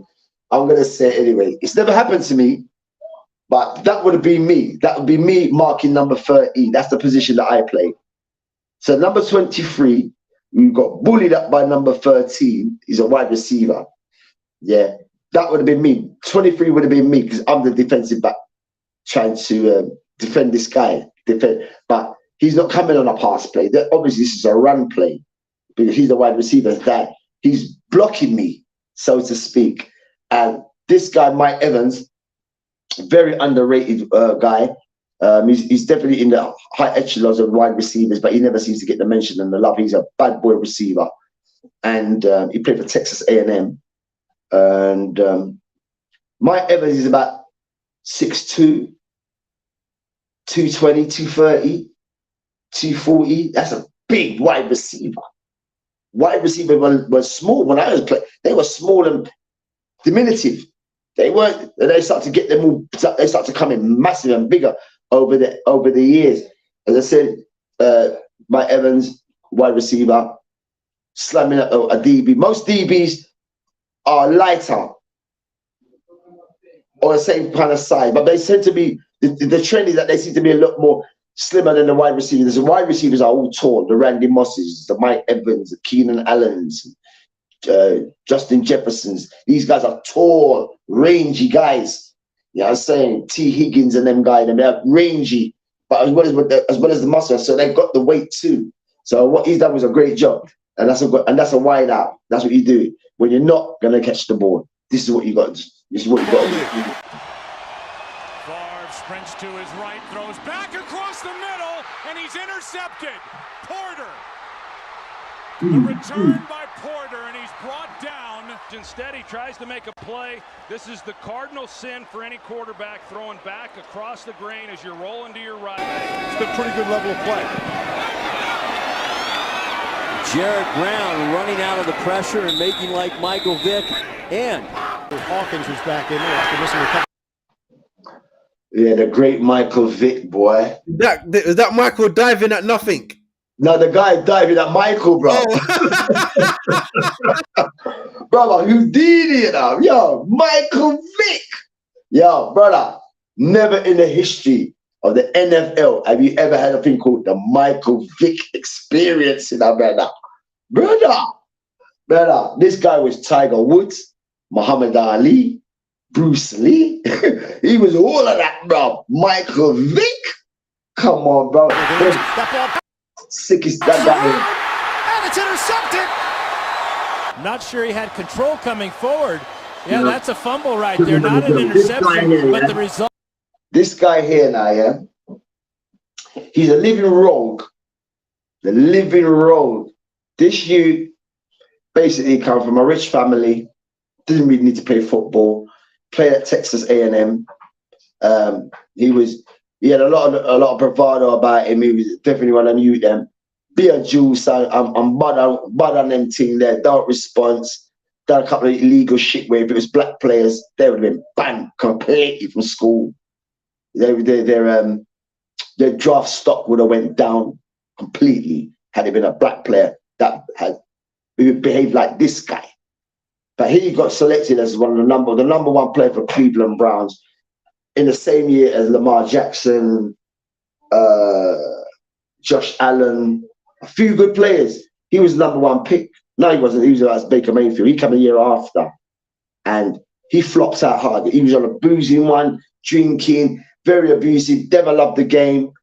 You know what I'm saying? Be out drinking. You know, Johnny Money giving it all this and that. Yeah, I'm all about this, but your game weren't all about that neither. You know what I'm saying? So Johnny Manziel, young guy, and believe it or not, how mad is this? He's out of the league. He wasn't even in the league 3 years as a number one pick in the NFL draft, and you haven't played 3 seasons. You're the biggest draft bust. You and Ryan Leaf. You try to keep putting it on the Johnny Manziel, Ryan Leaf, the biggest NFL bust ever. Both been picked in the high ranks of the NFL draft. Flop. So no love for him. He fucked up. No love for him. Both is the same. A turnover. Here comes Jared Allen, and he's out of bounds. Poor guy. I don't even know if he realized it. Now this guy, a player, former player, played for Detroit Lions, and then is Dan Orlovsky. I can't remember. Don Orlovsky. He's now a pundit on ESPN with all the others. Now, something happened the other day where a guy named Cam Newton spoke about players who are just game managers. This is what we talk about, game management, yeah? And because he called into question about who his players are game manager, and he's within his rights to say that because he's been an MVP, gone to Super Bowl, 5,000 yards, Rookie of the Year. He's got accolades and honors, yeah? Dan Orlovsky is a bit like Danny Mills. Yeah, it's a bit like Danny Mills. Talk a lot of shit about people, but you ain't achieved fuck all. You ain't accomplished shit, but you ain't talking shit, but you never accomplished shit. So with him now, he ran out the end zone. Again, you're a QB. The QB is supposed to be the man on that gridiron with the most intelligence. He's supposed to, yeah? That's how they perceive the position. You got the biggest IQ. You're Einstein. But you just made a bonehead move. You just done a fucking Frankenstein move there. But Einstein, more like Frankenstein. So Dan Orlovsky, he fucked up there. He ran out the end zone, basically gave the Vikings a two-point safety, which is you don't get out your zone. You get 2 points for that. So it's 2 point safety. And he's now a pundit on ESPN, which is unbelievable. He's a cool guy. He's a cool guy. You know, he knows himself. He knows his place. He doesn't try to out certain man because he knows his game went up to him. That's a bit like Robbie Savage. Do you know what I mean? I try to talk shit, but your game was shit. You had no game. Yeah, man, we digress, bro. And that's a safety. You have to realize, and you can see him, he didn't even know he was out of bounds. Tough situation for a young quarterback. It's against this group. A shank. This punt goes nowhere off the foot of Martin. And let's see where they mark it. Henry. Did I not tell you about this same guy? Did I not tell you about this guy? He got stiff arms. That's 3 of them you just showed me. Beer smoking man. Get out of my way. Move Always out and don't concerned touch me. anytime anyone gets hurt. But Stephen Tulloch gets a sack on Aaron Rodgers. In an attempt to mock Rodgers, he does the discount double check and ends up tearing up his knee. Yeah. Takes this. Mad. That's mad. And like Aaron Rodgers, he played for the Packers. He's now signed with the New York Jets, but at the moment he's on the injured reserve at the moment. Aaron Rodgers, now he has a celebration where he does the title belt kind of move. It's a move that he does. So my man, Detroit guy, does the same thing, but only when he does, he jumps up and comes down, and then what does he do? Tears all his ACL. Tears up the whole of his ACL, gone just on that. Just on that. And that also comes down to the surface. That's funny. That's hilarious because that's what you get. That's what you get for messing around. Yeah, but you say that. Did that not happen to one of your Arsenal man? They were celebrating a cup game and he picked him up and he fell on his arm, broke his arm. Yeah, that's what you get. But it wasn't his fault because someone picked him up and he didn't think he was gonna get picked up. But that's like again, what's that brother? He used to play for Portsmouth and he used to do the cartwheels. And Harry said, "Stop doing it." Harry Redknapp was manager and he said, "Stop doing it." And then he hurt himself. Was that Yakubu? Was it Yakubu? Or Obafemi Martins. I can't remember who it was. No, it wasn't. Was it? No, it wasn't Martins. It wasn't Martins. It was someone else. Yakubu. Was it Belmonte? Nah. He shows up Yakubu. I can't remember who it was, but whoever it was, he hurt himself doing it. And then he stopped doing it. You know what? Because he tried to play on for like 5 more minutes because he hurt himself. But, all right, cool. Let me continue with this thing. Yeah. Snap. Robinson. Off the football. What is that on 4th and 1? He was going to throw it. He was going to be the quarterback. Everyone knows about Andy Reid. Brian Flores is really ramping up. 3rd and 12. They got Mahomes. My goodness. That might be the sack of the year. Jerome Baker knocks him down at the 3-yard line. Oh my days. See that now? That might have been that sounds like it was a 3rd and 4th. So that means this was your 3rd attempt to gain the 4 yards required for another 10. So you can have another 4 attempts.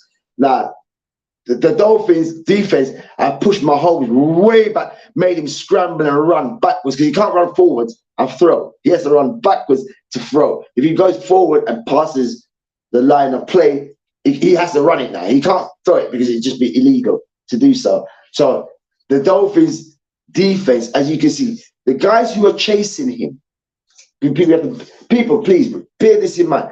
The players who are chasing him, right? They're much heavier than him. They carry much more weight than this guy, Mahomes. Mahomes is a quarterback who's speed, he's got rate, he's speed. He's not Lamar Jackson, but he's quick.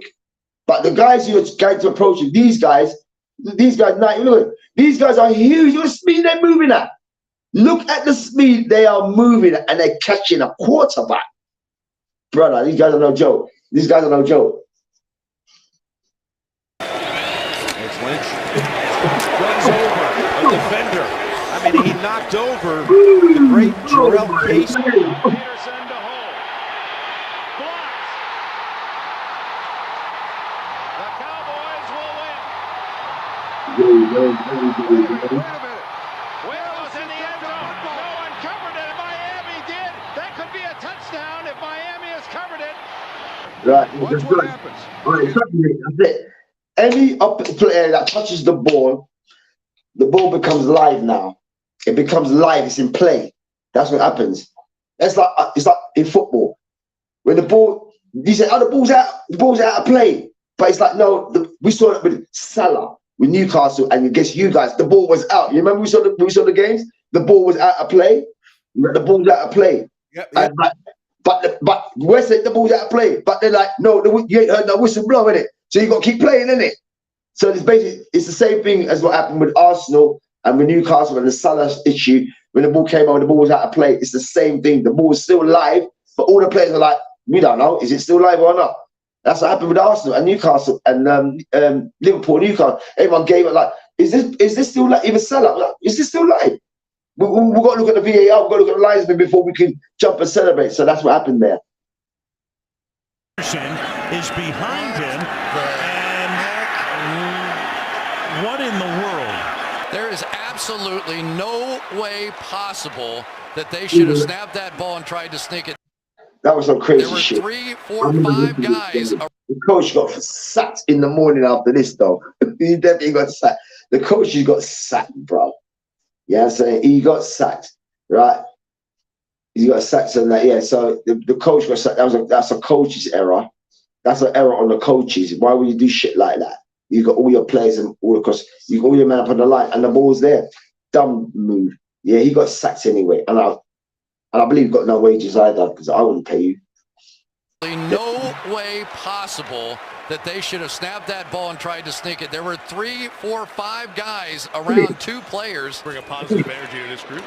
Ryan trying to take the check down and got intercepted by Shy Tuttle. The rookie out of Tennessee. Stiff arms Ryan, flag down as he's down inside the 20. Right. Heading Yeah.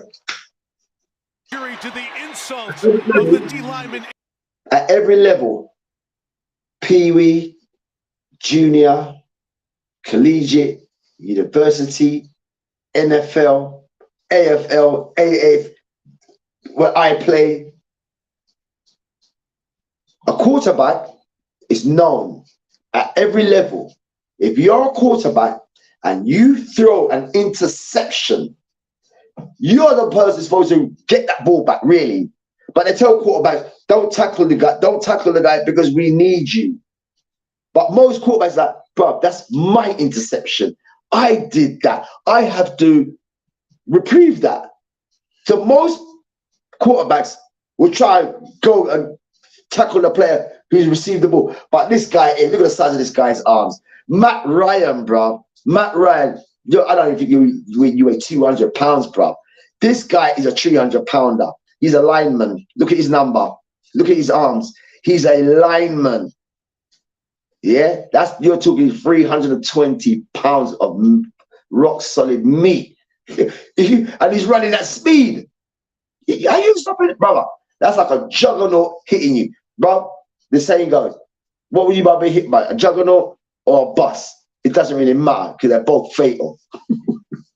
So that's what's happening here. A lot of time, all the time he needed. Chased finally out of the pocket by Lent, and now Dave Brown's going to take off. He just ran over. It was Deion Sanders. Yeah. See, it's like they had to put that always. I think that's Prime because they used to say like Coach Prime don't like to tackle because, but you know what I mean. But he's a man like this. He's a man. I make good business decisions. That's his way. I make good business never missed an extra point in his career. Justin Tucker. Are you kidding me? Yeah, he's like Justin Tucker, a great kicker. He's definitely in the history. He's definitely in the history books. Very seldomly misses. One of the leading point scorers in the game right now because he's still active. You know what I'm saying? So Justin Tucker is one of the highest paid kickers. He's a good kicker, but he was on a roll. I think it was one of his first misses in a number of years. You know what I'm saying? Yeah, man. And 22 consecutive extra points. The 12, Jones keeps, gets a block, takes off, and he is gone. Trying to stay upright, and he trips. His momentum. Absolutely all alone, and his momentum and his no fluidity. His moment. He can run, but look. When we black people run, we run with fluidity. It's just natural, isn't it? It's natural for us just to run, just fluidity with anything, something in our hands, nothing in our hands. It's fluid. But he's probably cannot. This guy Daniel Jones again. He was selected in what year? 2020. I think this guy was selected. He comes from BYU. Is it BYU he comes from? I think one of those colleges he comes from. No, Duke. He comes from Duke, which is a basketball university. They don't really produce football players. But anyway, my point is this: he's running with so much momentum. He even surprised himself that he was that far down the field.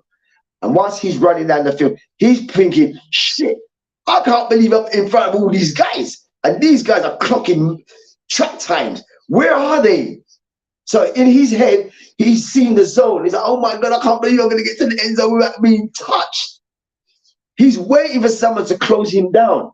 And I think because of the lack of that, like the excitement of him getting to the end zone, you know what I mean, he lost his concentration. As I said, the turf tripped him up. No one touched him. The turf tripped him up. And he's a good guy. He's not a bad guy. He's got foot speed, this guy, Daniel Jones. But as I said, that's very embarrassing. Very embarrassing. Open field, with only something like less than 10 yards to get to the end zone, you trip. No, that's embarrassing. Rushing forward, ball comes out of the hands of Newton. It's on the ground, and it's still on the ground. Picked up by T.J. Ward at the 4-yard line. Right. I sat down, as you know, calm, and going to the 587 TV viewers. Yeah, this is my game. I have watched every Super Bowl since 1973. From the time Pittsburgh Steelers was doing it. Yeah, and I used to watch that on World of Sports with Dickie Davis, and that came on in features. So I have been watching all the Super Bowls, from the Bills to the Giants, the Patriots and the Giants, Patriots and the Falcons, Eagles and the Patriots. I've watched every Super Bowl, the Niners and the Ravens. I watched every Super Bowl, the Chiefs and the Niners. I watched every one of them. Now, this Super Bowl I watched, which is the Broncos against the Carolina Panthers. This was the year when Cam Newton, this guy, number one, Cam Newton, best player in the league, voted as a unanimous MVP of the league. All the players voted for this guy. Now, on this play here, which I never too checked for, was this. The biggest game of your life and the biggest stage of your life. For someone like Cam, for him not to jump on that ball, a couple of factors come into this. Now, this was Peyton Manning's last ever game. Right, Peyton Manning is up in the echelon. My thing is this, and here's a question I'd always want to ask Cam Newton, is this. Did they pay you not to dive on that ball?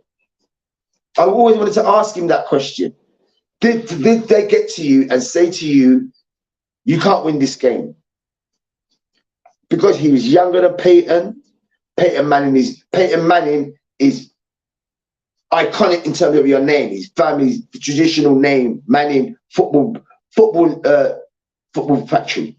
Their family is a football factory for names. Yeah, that right. I said their nephew Archie. Right, he's at Texas Longhorns. So for me, I'd like to ask Cam Newton on this play. He really should have dived on the ball, and because of this very same play, he's remembered for this play. Not remembered for the MVP season that he had. That's the same season, you know. Man, he had some mad season that season there. That very same season when they were 15-1. 15-1, you know. Never lost. And now the one they lost was this game.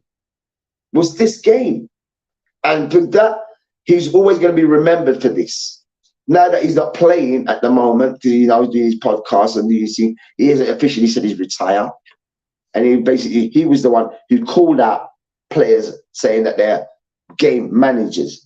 And here's the man who's been the MVP. Came in his rookie year, he threw for 4,000 yards in his rookie year. Yeah, unanimous MVP. Takes your team to the Super Bowl, carry the whole franchise on your shoulder. You was responsible for 45 touchdowns scored in that season. He was responsible for 15 of them.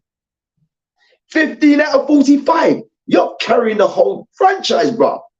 And they only remember him for this one play. I want to dog him out on this. And those who are trying to dog this man out on just based on this, you know, forgetting about what the man's done leading up to the season. And that same season, he was the MVP of the league. Now you want to just remember him for this. That's all they want to keep throwing at him. He's got over that. But personally, I think he took a bribe. I personally think that the NFL said to him, "No, you can't win this game. You cannot win this game because of Peyton Manning was about to retire. I'd rather see, it's Peyton Manning, year 2 Super Bowl, and he revered the greatest quarterback from rather than Cam Newton. Because they're saying to Cam, you're young enough to win. You still got more Super Bowls in you. No, it's not fucking like that. But as you already know, you know how hard it is to get to a Champions League final, right? It's the same fucking equivalent as trying to get to the Super Bowl. Some players have never been to a Super Bowl in their lives. And they played how much of seasons? Never been to one. It's like players who played so many seasons, never been to a year, never been in Europe, never played in Europe, never been able to travel to Europe to play in a European competition. It's the same. It's the same. Decides not to dive in there. And he backs away from it. He jumped away instead of jumping into the pile. And now you got flip back here to Danny Amendola, who throws, and it's Brady who can't hold it. Right, this game, the Super Bowl final, which I watched, and again, got Spears, I'll be watching more. Right now, that was a great play, and here's the maddest thing. Check the crazy thing. This very same play, the team on the other side, which is the Philadelphia Eagles, they ran the same play, exactly the same, and you know what happened? They got a touchdown out of it. It's probably on this anyway. Fourth down. This off for the 2-minute warning. A little surprise. Foles back, throws. Intercepted. It went right through Jeffrey's hands. It's Lattimore.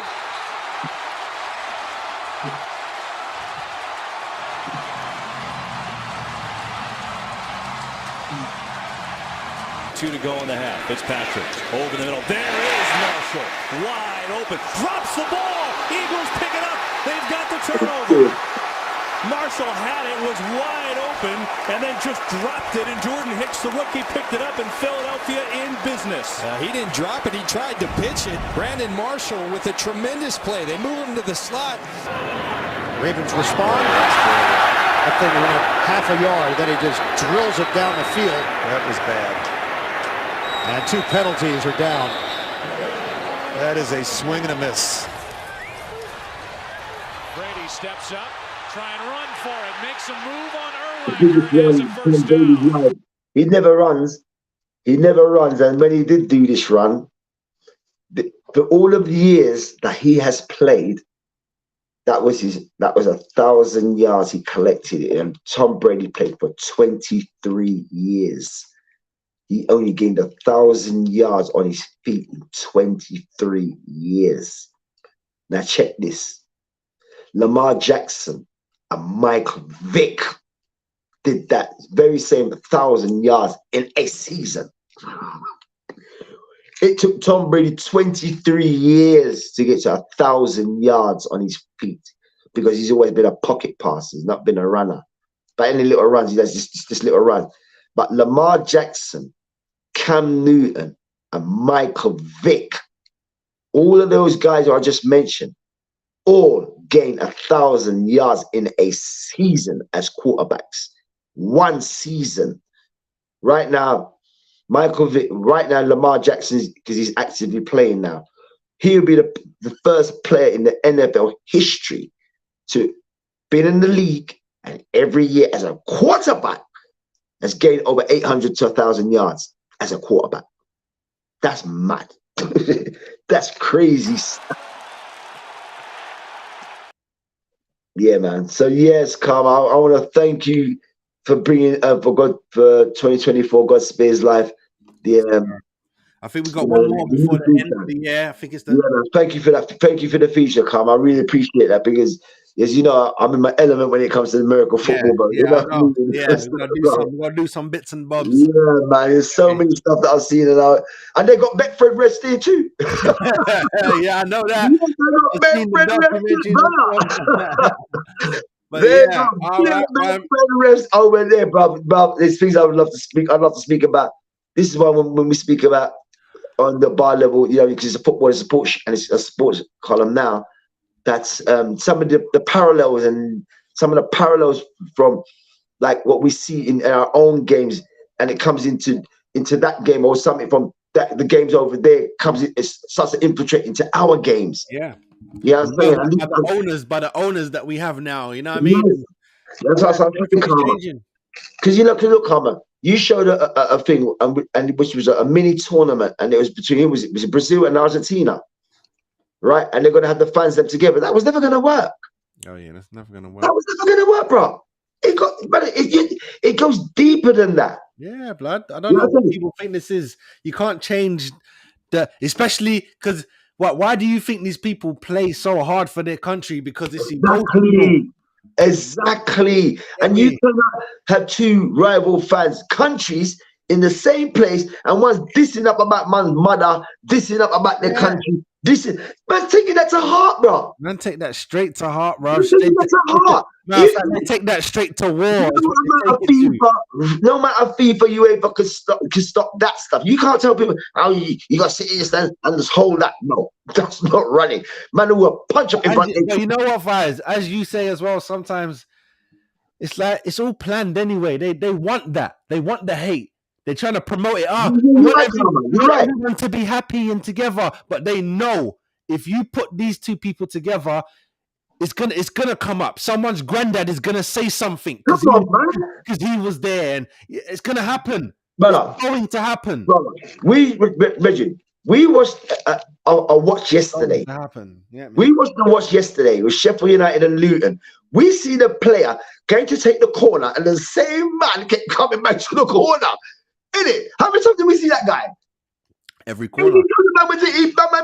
Get out of me shit. I start going at the player. Old man as well, you know, not young. And we're looking, I was thinking, what's the steward doing? Because he's just sitting there, blood, not doing that, nothing. No, bro. Look, again, Carmen, that's bringing the game into disrepute, because that guy could have had something hurt that player. Yeah. He could have had anything. He could have had CS gas. He could have had acid. You know what I'm saying? But this guy's coming to the corner flag, to the player. Yeah. That's threatening to me. It's deep, man. That's threatening to me. And like what you said, Carl, about especially going into the next year. Now, I think there's going to be a lot of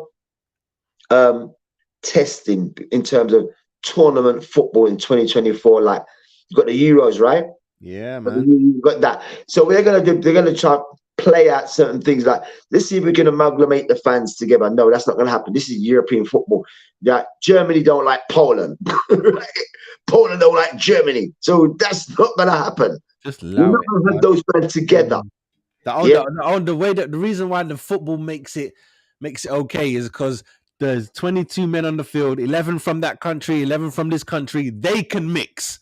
They can mix and touch each other because they're the professionals. Right. Everyone else got too much personal feeling in this. You stay on that side, you stay on that side, and then when we're done, when the game is over, we can all go home. That's how it should be. But even in normal, they keep one side in, let the others go hit the train station, everyone go. That's right. Go. Because you can't let man mix because there's stupid people.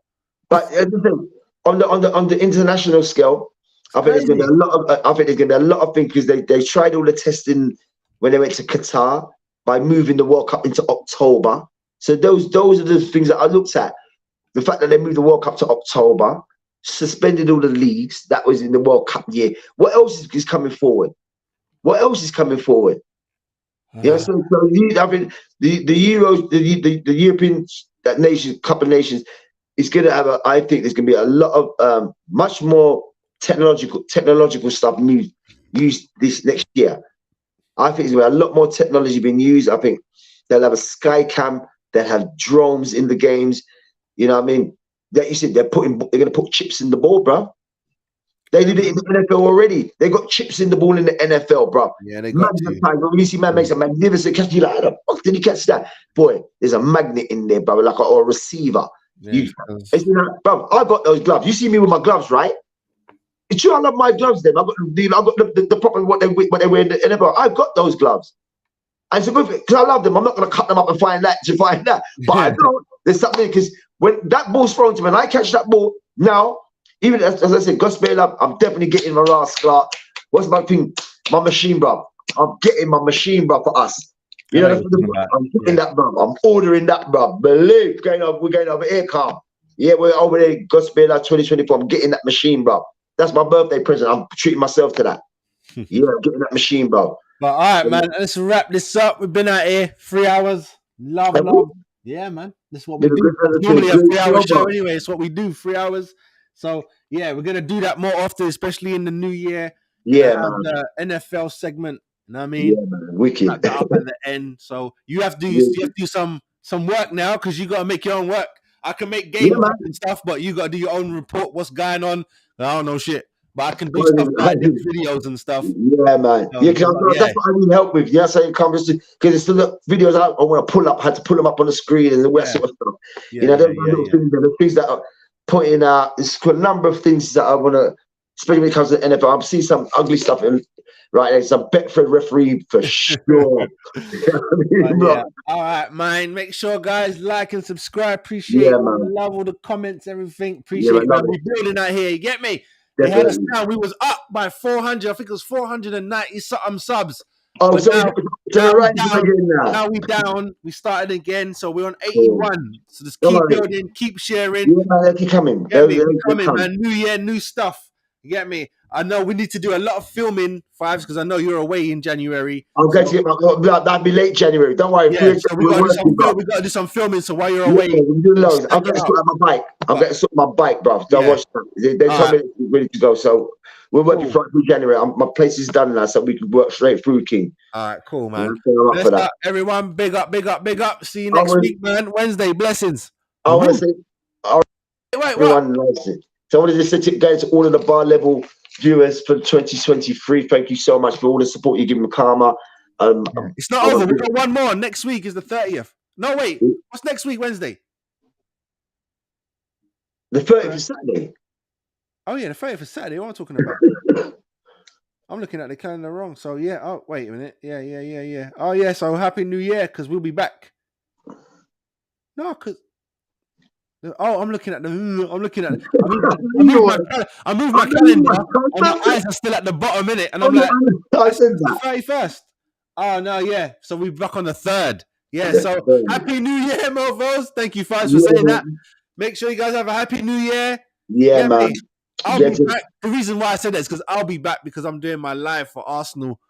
On Thursday, so I'll be back. But yeah.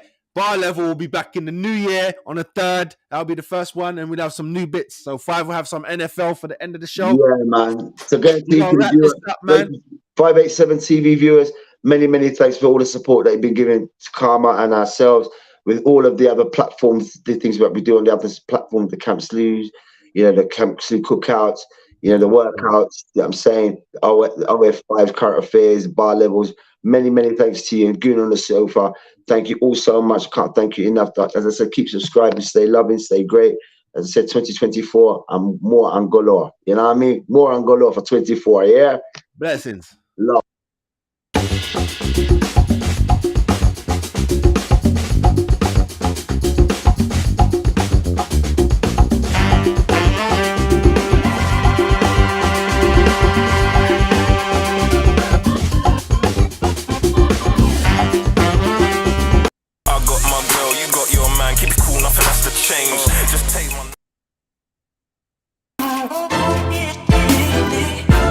Thanks for watching Bar Level Debate Show. Please comment, like and share, and we'll see you.